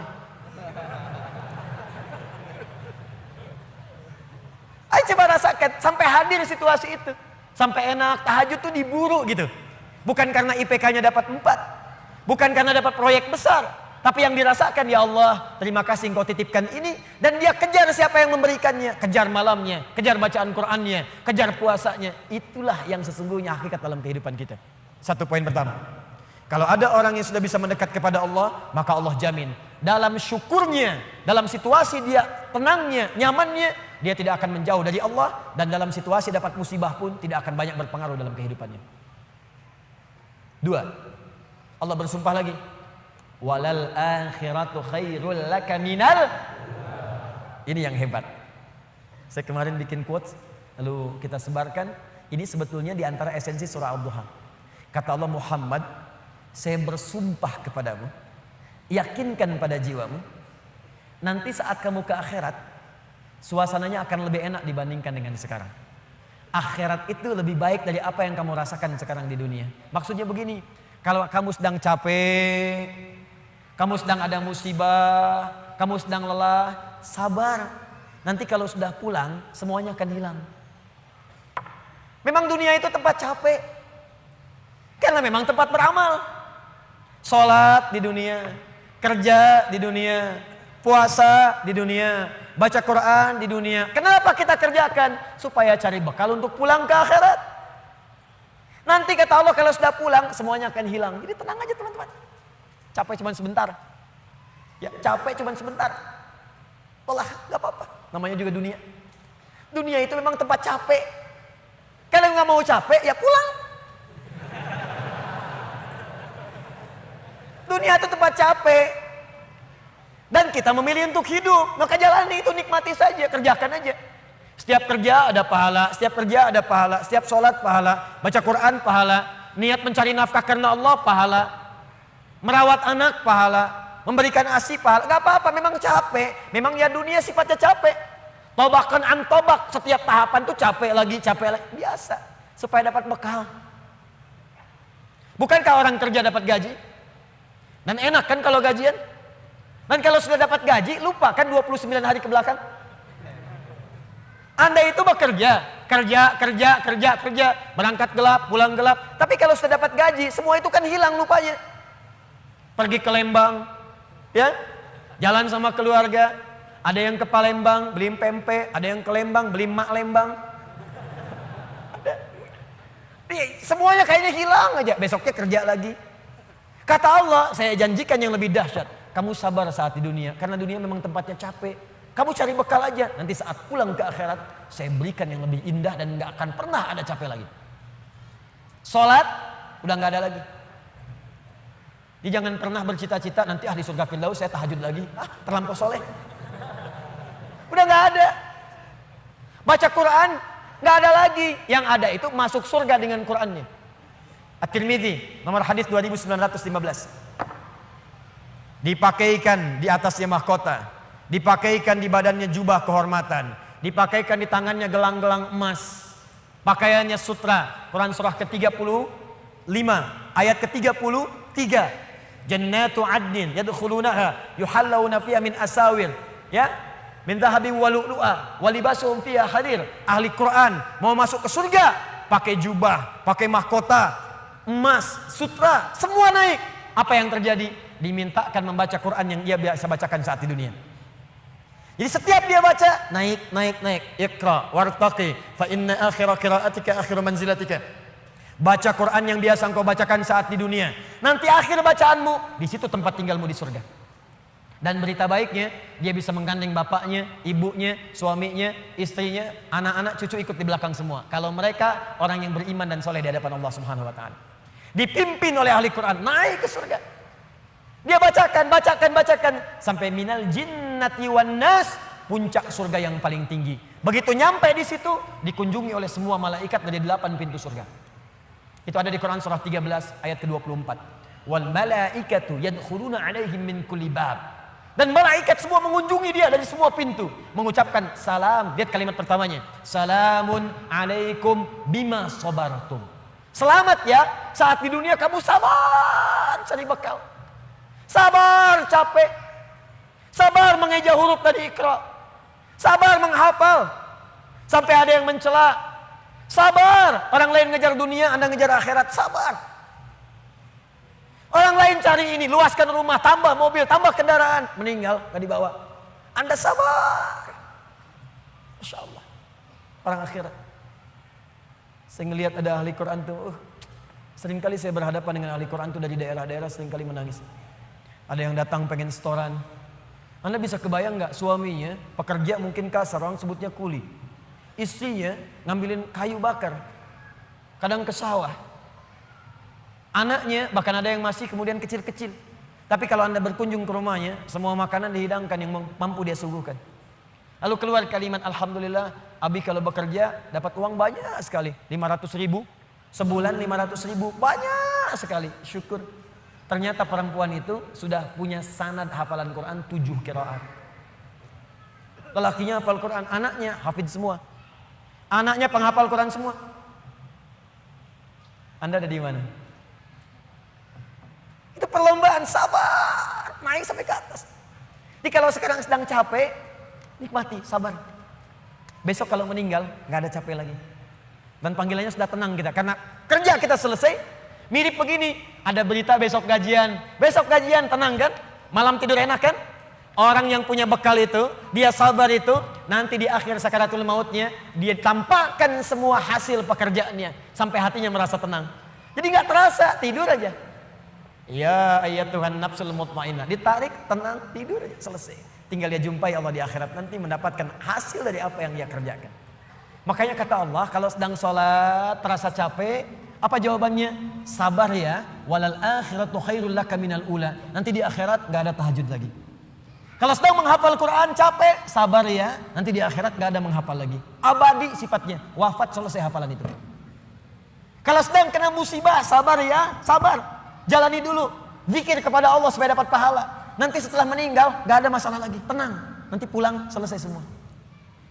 Jadi kalau ini kita tanamkan dalam jiwa kita, setiap punya masalah nanti beres kok insya Allah. Selesai kok. Memang saya jalani aja sampai waktunya saya wafat, saya pulang, saya dapatkan semua kenikmatannya. Masya Allah. Ustadz beneran? Benar. Surganya banyak? Banyak Ustadz. Alhamdulillah. Tapi Ustadz, kalau di surga pengen ngerokok, bisa enggak? Ya kalau bisa silakan ambil apinya di neraka. Ya, nikmat, sudah selesai. Kemudian apa yang terjadi? Wala saufa yu'tika rabbuka fatarda. Ini yang paling dahsyat. Nanti di akhirat kata Allah, kalau kamu sabar saat di dunia sekarang, Bu, Pak, sabar tahajud, sabar merawat anak, sabar sekolahkan mereka ke pesantren, sabar talaki Al-Quran, sabar berjamaah ke masjid, Anda kerja di pemerintahan, kerja jadi pegawai, ada yang berdagang, ada yang bisnis, sabar. Waktunya sholat, waktunya zakat, sabar. Nanti kata Allah, saat pulang ke akhirat, wala saufa yu'tika rabbuka fatarda. Saya akan berikan semua yang kamu inginkan sampai puas. Kaidah nikmat itu, kaidah nikmat. Semua bicara termasuk dalam Al-Quran selama hidup di dunia. Kaidah nikmat itu gak ada yang pernah puas. Saya ulang ya, nikmat itu gak ada yang pernah puas. Contoh, punya sepeda nikmat bukan? Punya motor nikmat tidak? Punya mobil nikmat tidak? Pertanyaan saya, ketika Anda dapat sepeda, apakah merasa cukup dengan sepeda? Kalau sudah dapat sepeda, pengen apa? Sudah dapat motor, pengen apa? Sudah punya mobil, pengen apa? Pesawat. Garasi nggak punya. Nerbangin nggak bisa, masih pengen. Belum menikah, pengen apa? Menikah. Sudah menikah, pengen apa? Punya anak. Sudah punya anak, pengen apa? Pengen cucu. Semua terus, jadi nggak ada puasnya. Nikmat itu terus pengen. Nanti di akhirat, kata Allah, nanti di akhirat saya akan berikan kepadamu sampai kamu puas. Sampai Anda mengatakan, ya Allah, cukup ya Allah, puas. Sekarang mah pengen terus, pengen. Nanti puas ya Allah, cukup puas. Ini semuanya nikmat. Sampai selesai semua. Makanya bersabar, dunia sebentar. Sebentar mas, besok meninggal, selesai masalah. Mau besok meninggal? Susah. Sabar. Dan alhamdulillahnya nggak ada yang dikasih tahu kapan meninggal. Kalau diberitahu, bisa jadi kita pun nggak semangat. Sebentar lagi Anda akan meninggal. Jam 8:45 lewat kemudian 45 detik. Waduh, kajian udah bubar nggak pulang di masjid aja. Astagfirullah. Kenapa Pak? 2 menit lagi. Ini amalan nggak terencana. Ini karena kita nggak tahu kapan wafat, kita bisa merencanakan. Malam ini tahajud insya Allah jam sekian. Saya mau istighfar jam sekian. Besok subuh di masjid A, zuhur di masjid B. Punya rencana. Dan ketika merencanakan, niat muncul. Dan itu niat ketika muncul, pahala dituliskan. Bukankah innamal a'malu bin niat? Innamal a'malu bin niat. Di ketika niatnya itu sampai, pahala dituliskan.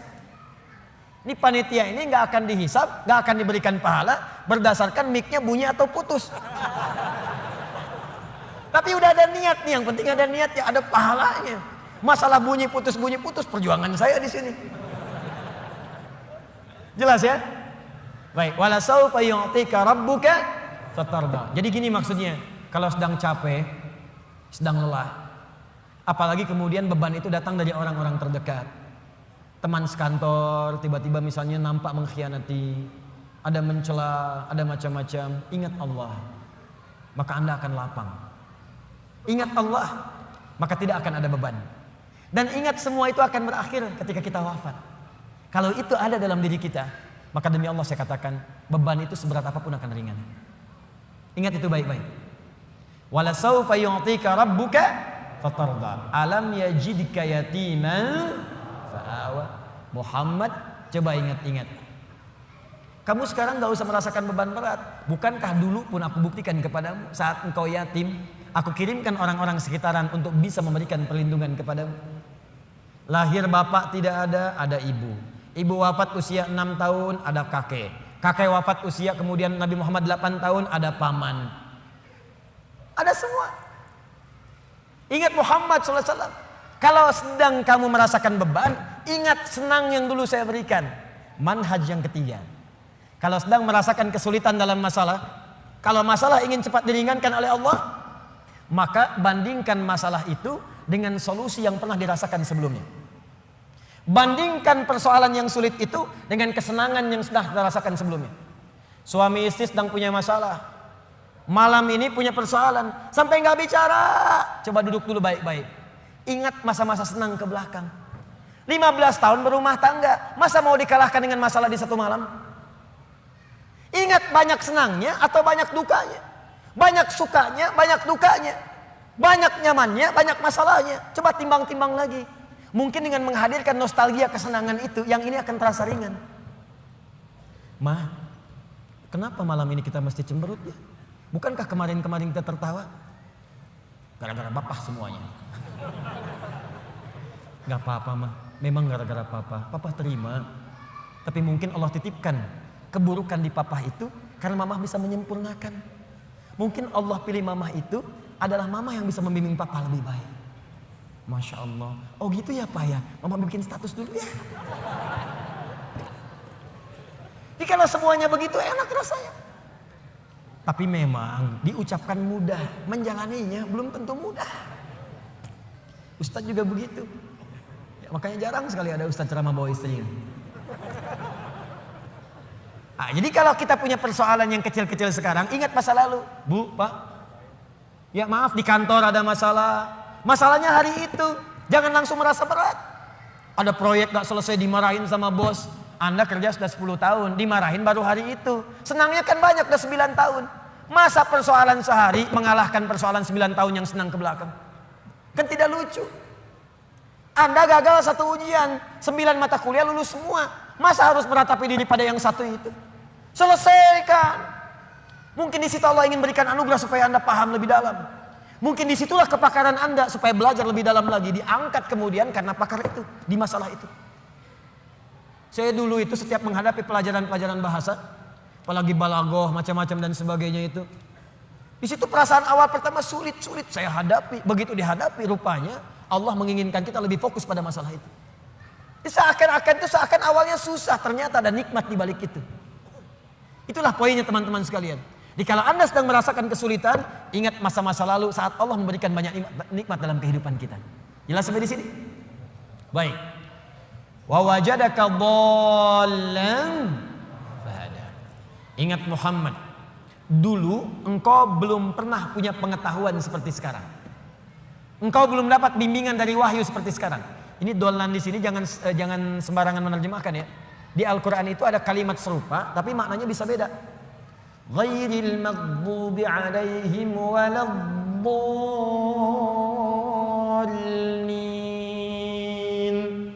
Maghdub yang tercela. Maghdub yang terhina. Dhalin di situ yang tersesat, tidak mendapatkan petunjuk Allah. Tapi kalau di surah Wadduha itu jangan diartikan tersesat. Bukan tidak mendapatkan petunjuk Allah, artinya yang belum mendapatkan bimbingan wahyu dari Allah Subhanahu wa taala. Bukankah dulu belum turun wahyu kepadamu? Bukankah dulu belum turun ayat-ayat Quran kepadamu yang membuat engkau semakin tenang sekarang? Lalu setelah itu fahada, datanglah kemudian ayat-ayat itu. Hada itu kata kerja, kata bendanya hudan. Al-Quran disebut dalam Al-Quran dengan nama hudan.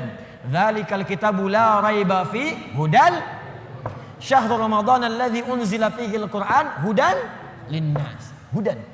Wajadaka dhallan fahada. Muhammad, dulu kamu belum punya pengetahuan, sekarang dapat ilmu. Dulu kamu belum dapat bimbingan wahyu, sekarang dapat wahyu. Maksudnya apa? Ingat-ingat Muhammad. Sekarang saat kamu dapat beban seperti ini, jangan cepat banyak menyesali. Karena banyak nikmat Allah yang lain yang bisa kamu hadirkan. Nikmat pengetahuan, nikmat kesehatan, nikmat mendapatkan bimbingan. Nah ini pun Bu, Pak, penting untuk disadari. Kalau sedang merasakan sulit di satu nikmat, maka ingat nikmat-nikmat yang lainnya. Misal, maaf ya, Ustadz saya diponis oleh dokter, jantung saya sakit Ustadz. Jantung kan sakit, tapi kan otak masih sehat, telinga masih sehat, lisan masih sehat, mata masih sehat. Salahnya manusia kadang-kadang mengaitkan penyakit dengan kematian. Teori wafat itu nggak butuh penyakit. Wafat itu kalau ajal tiba langsung wafat, nggak ada penyakit pun wafat. Banyak orang sehat wafat, banyak orang sakit bahkan sampai koma belum nyampe titik. Banyak orang sakit di rumah sakit, tapi yang meninggal bisa yang sehat duluan. Karena kaidah untuk wafat itu bukan penyakit, ajal. Ajal tiba, la yastakhiruna sa'ata wa la yastaqdimun. Quran surah 7 ayat 34. Ini kesalahan manusia itu kadang begitu. Divonis cancer, stadium 4. Waktunya tinggal sebulan lagi, nggak akan nyampe kalau belum nyampe. Nggak akan wafat kalau belum wafat. Nih saya kasih kisah nyata ya, ini nyata betulan. Ada orang divonis sudah berat nih, penyakitnya dalam, sampai dokternya mengatakan ini nggak akan tahan daripada 2 pekan secara medis. Orang ini mau berangkat haji, udah muntah-muntah, udah macam-macam, dia paksakan berangkat. Sampai dia bawa bekal, nggak apa-apa lah. Ini pakaian ihram saya, ini kisah nyata. Sekalian jadi kafan saya. Berangkat ke sana, bahkan keluarga sudah melepas dengan segalanya, kalau wafat nanti di tanah suci. Apa yang terjadi? Sampai di sana, berangkat haji, tawaf muntah. Muntah darah.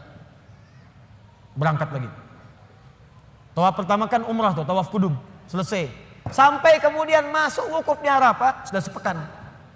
Berjalan lagi. Lontar jumrah, naik sampai puncaknya pun teman-teman. Dalam hal mabit saja di Muna, mabit di Muna, orang bisa ngambil nafar awal. Kalau sakit nafar awal, bahkan ada yang ditanduk selesai pulang. Ini tidak, sampai diselesaikan nafar akhir 3 hari. Tanpa sadar sudah lewat 2 pekan di Mekah. Masih sehat. 3 pekan makin merasa enak. Pulang ke tanah air lebih daripada 25 hari pulang. Apa yang terjadi? Dicek lagi di dokter, ternyata penyakitnya hilang. Haji pulang penyakit hilang. Tiba-tiba bisa jogging, lari lagi di alun-alun, lari. Yang paling menyedihkan dan yang paling menggelikan, dokter yang memvonis Anda tinggal 2 pekan meninggal duluan. Dokter yang memvonis paling 2 pekan Pak, dianya meninggal duluan. Anda bisa bayangkan. Hati-hati Mas. Saya mah masih muda. Itu tuh yang banyak ubanan, udah bau tanah. Situ bau tanah, sini bau kuburan. Jadi kita nggak bisa menugak harap-harap meninggal di tanah suci, bisa kembali di tanah kusir. Harap-harap wafat di tanah kusir, wafat di tanah abang. Jadi bisa dimanapun, nggak bisa kita pilih. Karena itu kita diajarkan oleh Allah Subhanahu Wa Taala, hati-hati. Kalau kita mendapatkan merasa kurang di satu nikmat, maka segera evaluasi diri. Barangkali nikmat yang lain lebih banyak yang pernah kita dapatkan. Apakah kita hanya akan jauh dari Allah hanya karena satu yang kita rasakan itu? Sementara Allah berikan banyak kepada kita. Nah ini pelajaran penting juga. Awas, awas. Karena ini nanti terkait nanti dengan hal-hal penting. Ada yatim, ada yang lain, ada peminta, ada yang lainnya. Perhatikan baik-baik. Fokus baik-baik. Jangan sampai hubungan Anda pun dengan orang. Karena ayat ini punya hablum minan nas, hablum minallah. Hablum minallah vertikal, hablum minan nas horizontal. Jangan sampai Anda punya hubungan dengan orang sudah bertahun-tahun baik, putus hanya karena satu persoalan yang terjadi di satu hari. Sering terjadi begitu.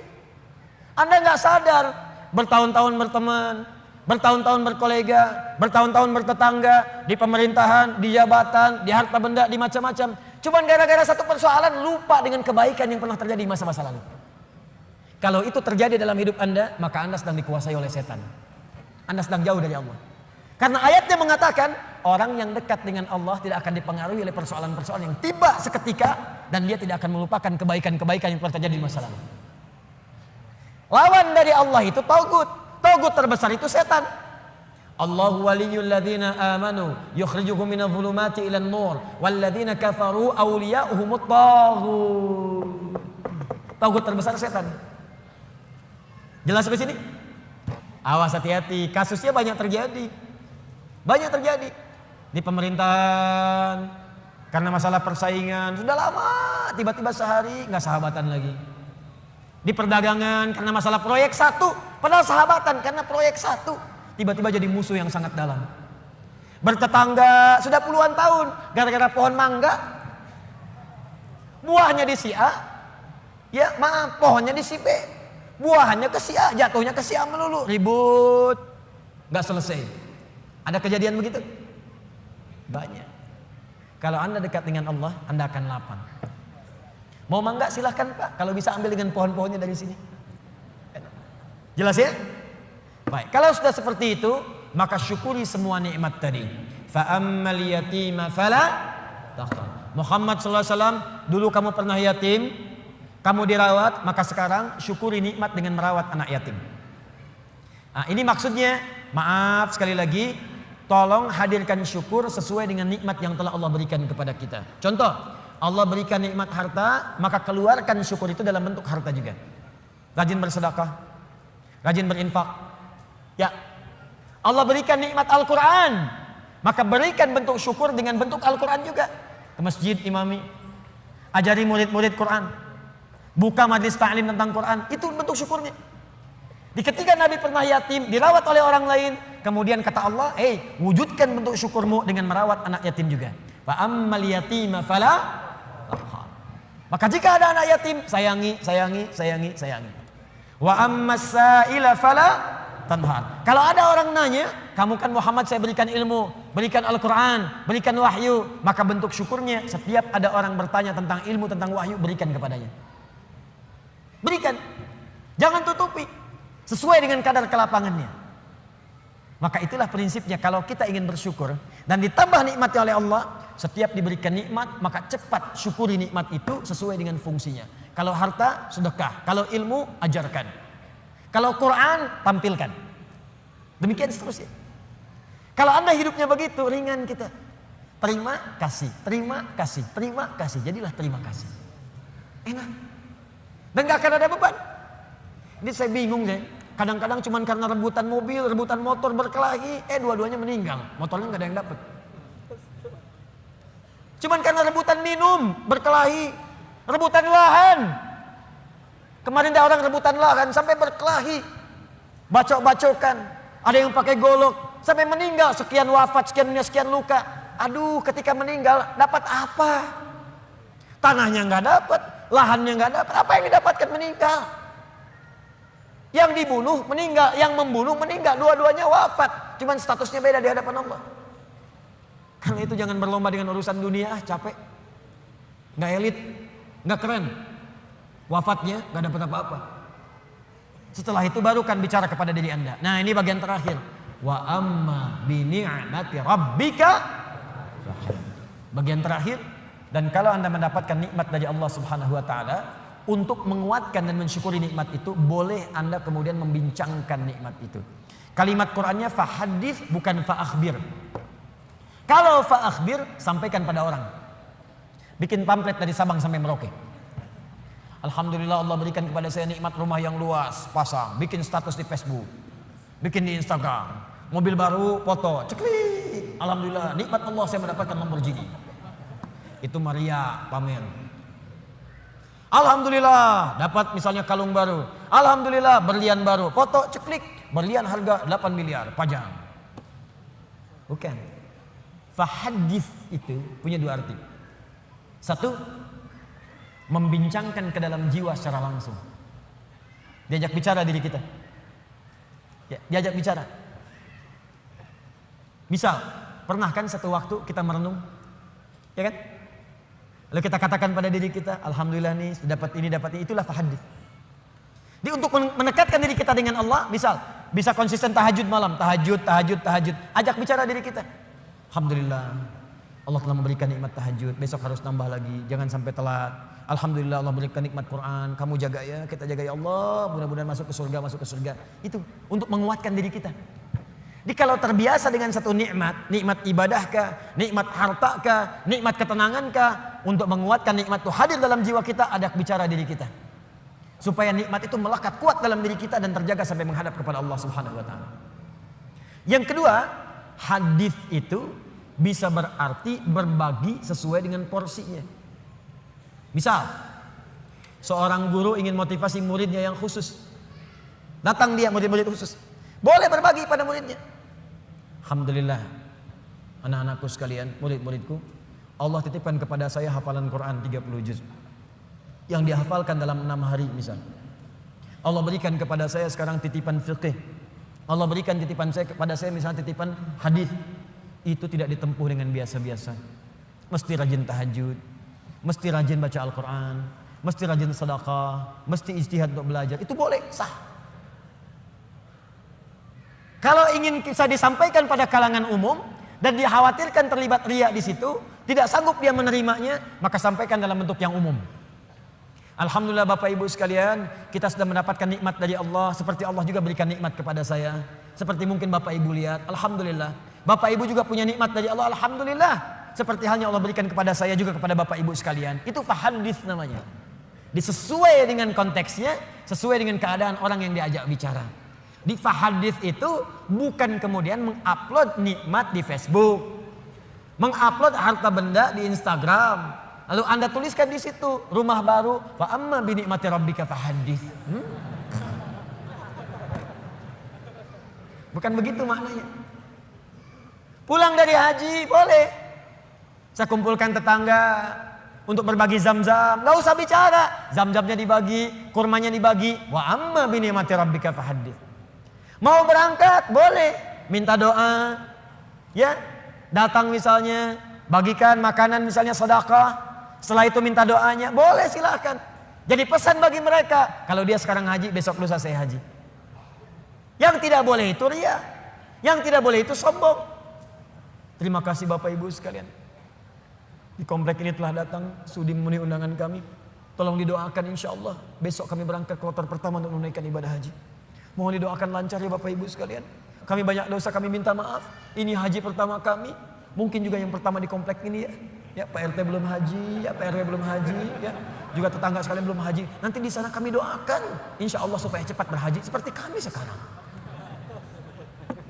Habis pahala. Nyampe depan Ka'bah foto ceklik, kirimkan ke grup komplek. Hari pertama sholat di dekat Ka'bah. Habis. Itu bukan fa'amma bi ni'mati rabbika fahaddits. Jelas ya? Nah, kalau sudah begitu, maka lapang hati kita. Lapang. Dekat dengan Allah, ada beban hilang. Kekayaan datang tidak silau. Berbagi nyaman, enak gitu. Nikmat dibincangkan pun tenang. Kalau sudah tenang hati lapang, dalam bahasa Arab, sesuatu yang lapang, sesuatu yang tenang itu disebut dengan syarah namanya. Kalau kelapangannya terasa dalam disebut dengan insyirah namanya. Maka setelah ad-duha diturunkan, hati Nabi merasa lapang, tenang. Karena ada berita. Bukankah Anda cari-cari berita dari anak, tiba-tiba hari ketiga nelpon, Assalamualaikum ayah, abi, Assalamualaikum umi. Bukankah hati menjadi lebih lapang? Insyirah, syarah. Maka turunlah kemudian surah yang selanjutnya. Alam nashrah laka sadrak. Bukankah aku sudah lapangkan keadaan hatimu? Ini isyarat. Jadi kalau kita dekat dengan Allah, tersambung dengan Allah, online koneksinya bagus, sinyalnya bagus, ibadahnya bagus, tenang, hati pun akan lapang. Maka semua persoalan itu bukan beban, tapi semua yang dibuat oleh Allah untuk membuat hati kita lebih lapang. Wa wada'na anka wizrak alladzi anqadha dhahrak. Dan Allah sudah hilangkan beban yang ada di pundakmu itu. Yang tadinya cacian, makian, ada fitnah, ada macam-macam. Bahkan dari orang terdekat. Karena dekat dengan Allah dibuang oleh Allah seperti barbel yang ada di pundak tiba-tiba dilemparkan seketika. Bukankah atlet angkat berat itu begitu besinya diangkat langsung mulutnya kelihatan berubah, wajahnya berubah, naik ke atas. Tapi bagaimana ketika itu sudah dilemparkan, diangkat, lempar, pung, tenang. Alladzi anqadha dhahrak, buang, lempar. Jadi kalau orang dekat dengan Allah, begitu ingat Allah, semua beban yang besar pun seakan-akan dibuang, habis. Setelah itu apa yang terjadi? Ketika Anda bisa bersabar, lebih dekat dengan Allah lagi, lebih dekat dengan Allah lagi, maka yang terjadi, Allah bukan tenggelamkan Anda, tapi Anda akan diangkat di hadapan Allah Subhanahu wa taala. Wa rafa'na laka dzikrak. Disebut nama Anda di langit. Si fulan, abdi, hambaku. Si fulan, lihat hambaku, hambaku. Diuji dengan musibah seberat apapun dia tenang saja. Dia dicaci tidak membalas. Dia dihina dia bersabar. Bahkan orang terdekatnya mengkhianati dia sabar. Diangkat derajatnya oleh Allah. Dan satu kali diputar oleh Allah. Ja'al haqq wa zahaqal batil, innal batila kana zahuqa. Satu hari kemudian terbukalah kemudian yang nyata itu, maka yang buruknya hilang, yang baiknya muncul. Bukankah Yusuf alaihissalam pernah difitnah? Bukankah Yusuf alaihissalam pernah masuk penjara? Bukankah Yusuf alaihissalam pernah masuk ke dalam sumur? Bukankah beliau kemudian pernah disiksa? Bukankah beliau pernah dihujat? Tapi apa yang terjadi?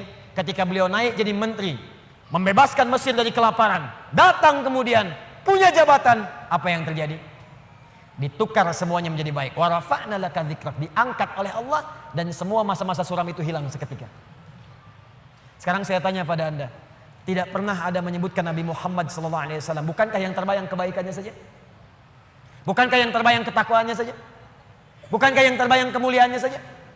Semua beban ketika sedang sholat ditaruh kotoran di atasnya. Ketika beliau berdakwah dilempari di Taif dengan batu.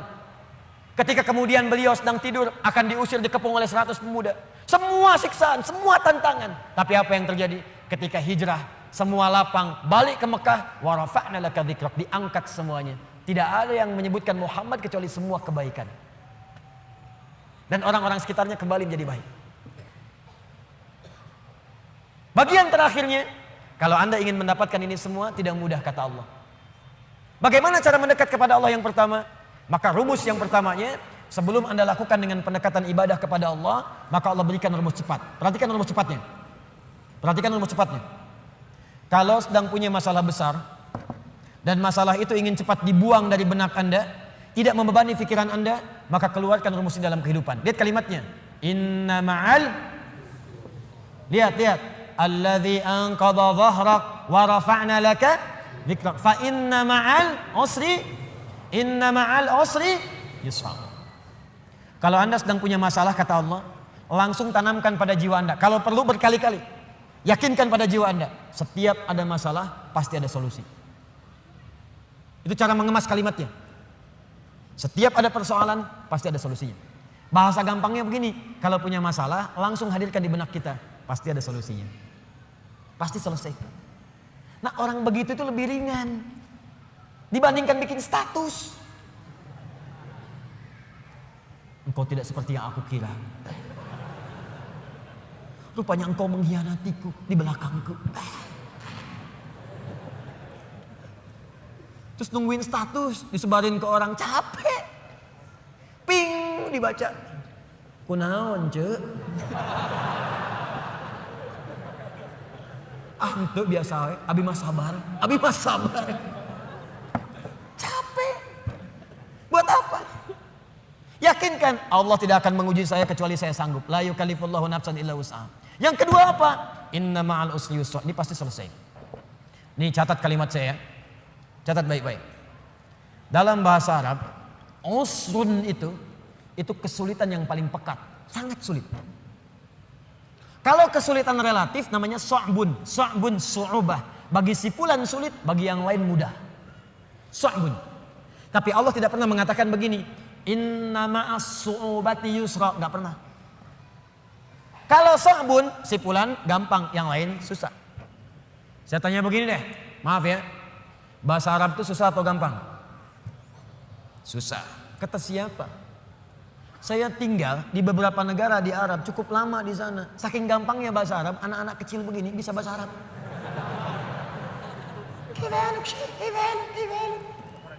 Gampang. 2010 saya di Mekah. Lewat kemudian.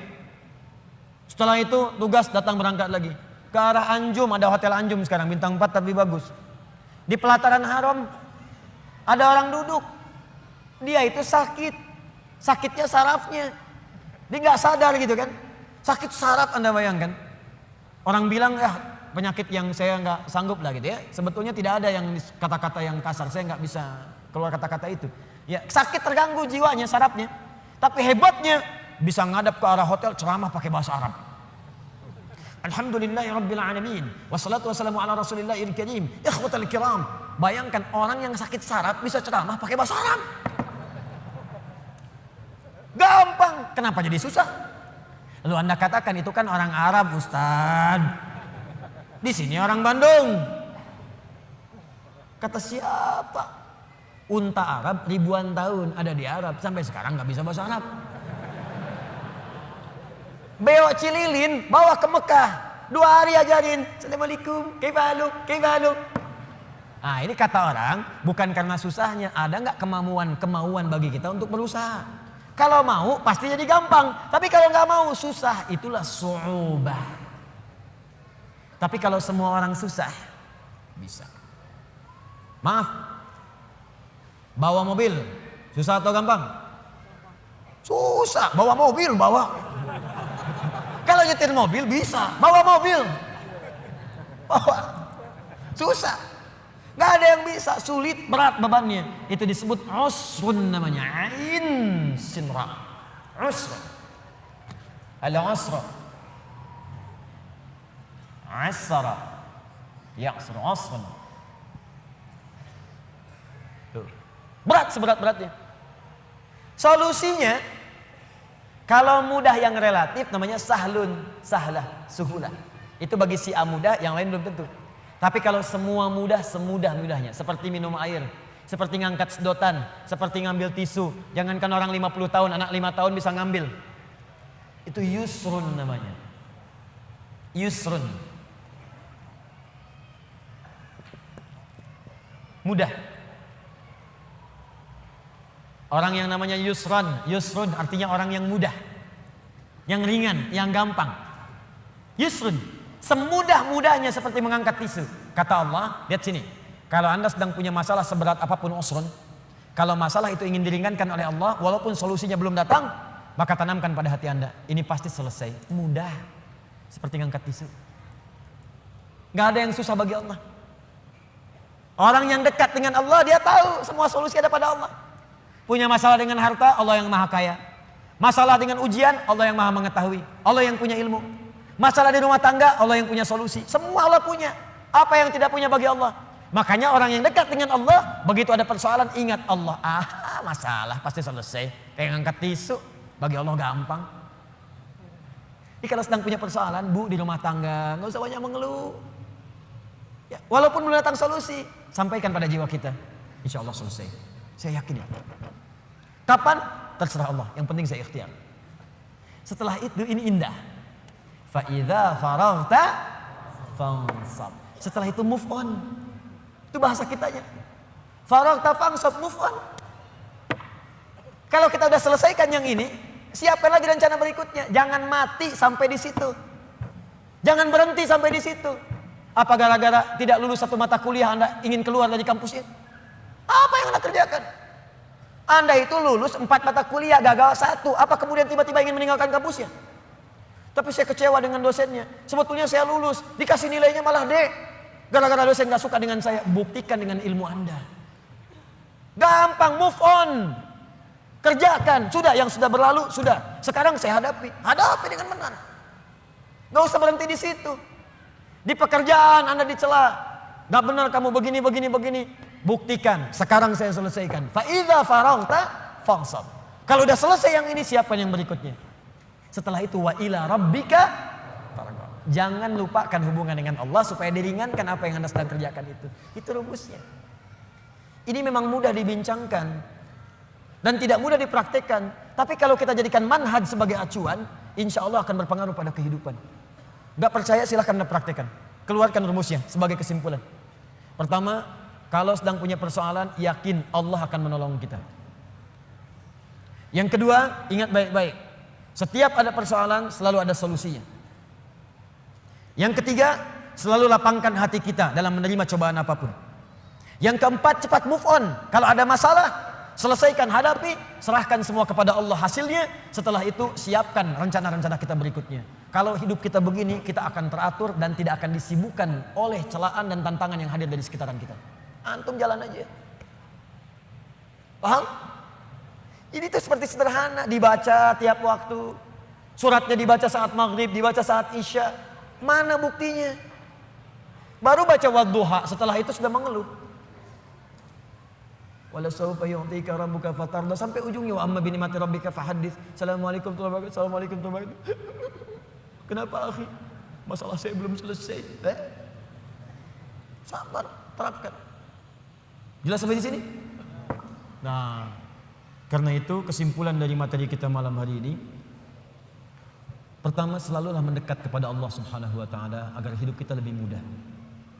Saya ulang, selalulah mendekat kepada Allah Subhanahu wa taala agar hidup kita lebih mudah. Yakin, Pak? Bu, yakin. Allah itu pencipta kita, Allah yang punya solusi dari semua masalah kita. Anda dekat dengan Pak Wali Kota, pekerjaan Anda mudah di kota. Anda dekat dengan Allah, apa yang tidak mudah bagi Allah? Anda kan kalau keluar dari Bandung sulit juga. Pejabat di kota Bandung masuk kabupaten belum tentu bisa mudah. Pejabat di Jawa Barat masuk ke Sumatera belum tentu mudah. Pejabat di Indonesia masuk ke Afrika belum tentu mudah. Anda dekat dengan Allah, di mana batasan Allah? Gak ada. Dimanapun Anda mudah. Meninggal mudah. Ya ayat Tuhan nafsun mutmainnah. Hei jiwa yang tenang, ayo cepat pulang. Mudah. Masuk alam kubur mudah. Quran surah 3 ayat 169 sampai 172. Ya. Wala tahsabanna alladziina qutilu fi sabilillahi amwata bal ahya'un 'inda rabbihim yurzaqun. Mudah. Kembali ke Allah hari kiamat mudah. Yauma yub'atsu hayya. Quran surah ke-19 ayat 15. Masuk surga mudah. Mudah. Salamun alaikum bima sabartum. Tinggal masuk. Dekat dengan Allah dimanapun akan terasa mudah. Nah, karena itu PR kita malam hari ini coba susun rencana. Ibadah apa yang bisa kita kerjakan secara mudah supaya kita bisa lebih dekat dengan Allah Subhanahu wa taala. Ibadah apa saja secara bertahap yang bisa kita kerjakan untuk membangun kedekatan dengan Allah. Misal, maaf ya, nggak harus semua dikumpulkan dulu. Keluarkan satu-satu. Anda mau mulai dari sholat dulu. Keluarkan semua bentuk sholat. Sholat sunnahnya, rawatibnya, sholat duhanya, syuruknya. Nanti besok satu-satu mulai kerjakan. Jangan semuanya dulu. Tahajud pengen langsung 11. Memang bangunnya jam 2, sholatnya sampai jam 3. Tidur lagi, bangunnya jam 8. Pakai rumus Nabi 2 rakaat dulu, witir 1 rakaat. Gitu dulu. Nanti latihan lagi besoknya, latihan puasa. Jangan langsung ke puncaknya dulu. Saya pengen langsung jadi hamba yang paling beriman. Puasa Daud. Masya Allah. Senin puasa, Selasa tidak. Rabu puasa, Kamis tidak. Jumat, Sabtu, Ahad, Senin, Selasa. Enggak lagi setelahnya. Banyak tidaknya dibandingkan puasanya. Senin dulu. Mulai selama sebulan. Sudah enak tambah Kamis. Mulai sebulan lagi. Sudah enak tambah Ayyamul Bid. Mulai di bulan itu sudah enak puasa Daud. Oh gitu Ustadz ya. 5 waktu dulu ya Ustadz ya. Tambah rawatib. Kalau sudah enak sholat Daud ya Ustadz ya. Apa itu sholat Daud? Subuh sholat, duhur tidak. Asar sholat, maghrib tidak. Tidak. Paham ya? Nah coba latih. Nanti kalau sudah enak semuanya itu akan terasa sendiri. Terasa nikmat. Dunia itu. Saya kadang-kadang suka ketawa sendiri. Lihat orang rebutan jabatan, rebutan mobil, rebutan kendaraan, rebutan kamera, rebutan. Saya suka tawa sendiri, ngapain? Para pulang meninggal juga. Wafat. Dipulang bahkan dengan rebutan sendal. Ngapain? Ya ingat ya, saya tekankan nih. Anda mau keluar, kalau mau pikir-pikir ngambil sendal orang, ingat wafat. Wafat. Samping masjid pakai sendal orang, wafat. Ingat tuh. Gak jadi Anda. Gak jadi. Ya, ingat tuh kalau sedang jadi pejabat pengen tanda tangan, ditawarin tuh. Ya, disuruh korupsi, disogok, ingat wafat. Wafat. Begitu mau dikasih, ngasih apa tuh? Ada fee Pak. Wafat kamu sekarang. Wafat sekarang. Wafat. Oh masa sih Pak wafat? Tobat kamu, tobat. Tapi 1 triliun Pak. Gede gening. Ayo istihoroh. Ingat ya, itu poinnya, dekati diri kita dengan Allah. Setelah itu, lihat apa yang terjadi. Rasakan bedanya, bedakan rasanya, pasti akan terasa bedanya untuk kita semuanya. Saya kira itu 2 surah yang kita bahas malam hari ini. Memang surah ini biasa kita bacakan, tapi jarang diamalkan oleh setiap orang-orang yang membacanya. Karena itu, dari sini mudah-mudahan kita dikuatkan oleh Allah untuk mengamalkan isinya. Semoga kita dilapangkan hatinya dan saling berbuat baik. Kalau ini dianggap berhasil apa yang saya sampaikan, setelah ini ada kelapangan dalam jiwa kita. Tapi kalau tidak merasakan ada pengaruh, berarti mungkin mohon maaf. Bisa jadi Anda yang kurang fokus, atau saya yang kurang benar menyampaikan. Atau mic-nya yang kurang jelas. Tidak ya, kita belajar dengan baik insya Allah. Mudah-mudahan ada kemuliaan untuk kita semuanya. Baik teman-teman, izin saya menyampaikan informasi. Pertama, ini besok saya jadikan edisi spesial di Kota Baru Parahyangan, Masjid Ar-Rahman. Fikih ikhtilafnya saya hadirkan untuk membahas pertanyaan saja. Jadi semua pertanyaan malam ini, termasuk yang tadi pagi, besok saya bahas khusus di Ar-Rahman. Tidak ada materi, jawab langsung pertanyaan. Pertanyaan. Karena saya kira saya sudah banyak ke Bandung dan ada sesi pertanyaan yang kadang-kadang tidak terrespon dengan baik. Ya, itu nanti sebagian juga akan saya jawab lewat Adi Hidayat Official. Kita ada channel official. Akhir TV sekarang sedang maintenance ya, supaya ada tayangan lebih sempurna lagi, lebih baik. Kita punya harapan 24 jam ada tayangan. Jadi sekarang kita gunakan dulu official, nanti setelah itu sempurna baru kemudian kita launchingkan untuk semuanya. Info paling menarik, bulan depan kita akan mulai program menghafal Quran 30 juz karantina 30 hari. Bagi Anda yang sudah mendaftar, siap-siap nanti akan dihubungi kapan waktunya. Tempatnya di Bekasi. Nanti ada di Lampung, ada di Sulawesi dan Bandung sedang disiapkan. Nanti begitu sudah siap, Anda bisa hadir di situ. Ada tempat untuk ikhwan, tempat untuk akhwat. Yang kedua, pekan depan ada utusan dari Sudan. Mereka akan membawa beasiswa sebanyak 15 orang khusus untuk penghafal Quran 30 juz. Diberikan kesempatan beasiswa ke Sudan gratis di Jamiatul Quran yaitu University of Al-Quran, Al-Quran University. Jadi kampus Al-Quran khusus mencetak para ahli Al-Quran, bukan cuma hafal tapi dengan ilmu-ilmunya. Nanti saya infokan kemudian. Yang terakhir, pekan depan akan ada seleksi insya Allah program PKU, Pendidikan Kadar Ulama. Itu nanti langsung kami yang seleksi, saya yang seleksi, akan tinggal dengan saya selama setahun. Saya langsung yang didik. Ya, tinggal dengan saya, tinggal di tempat saya di Bekasi. Ya, kami yang biayai semuanya gratis. Ya, sampai setahun selesai, baru nanti kami sekolahkan sesuai dengan bakat-bakatnya masing-masing. Kalau dia senang Quran, kita arahkan ke kampus Quran. Kalau dia senang fikih, kita arahkan ke kampus fikih. Insya Allah pekan depan akan diumumkan dalam kajian malam Jumat langsung dari Bekasi, dari Masjid Al-Ihsan, PTM, dan Villa Jaka Setia insya Allah. Saya kira itu yang kita sampaikan, mudah-mudahan ada manfaatnya. Besok nanti kita akan bahas sesi pertanyaan tanya jawab di Masjid Ar-Rahman di Kota Baru, Parahyangan. Allahumma taqabbal minna innaka antas samiul alim.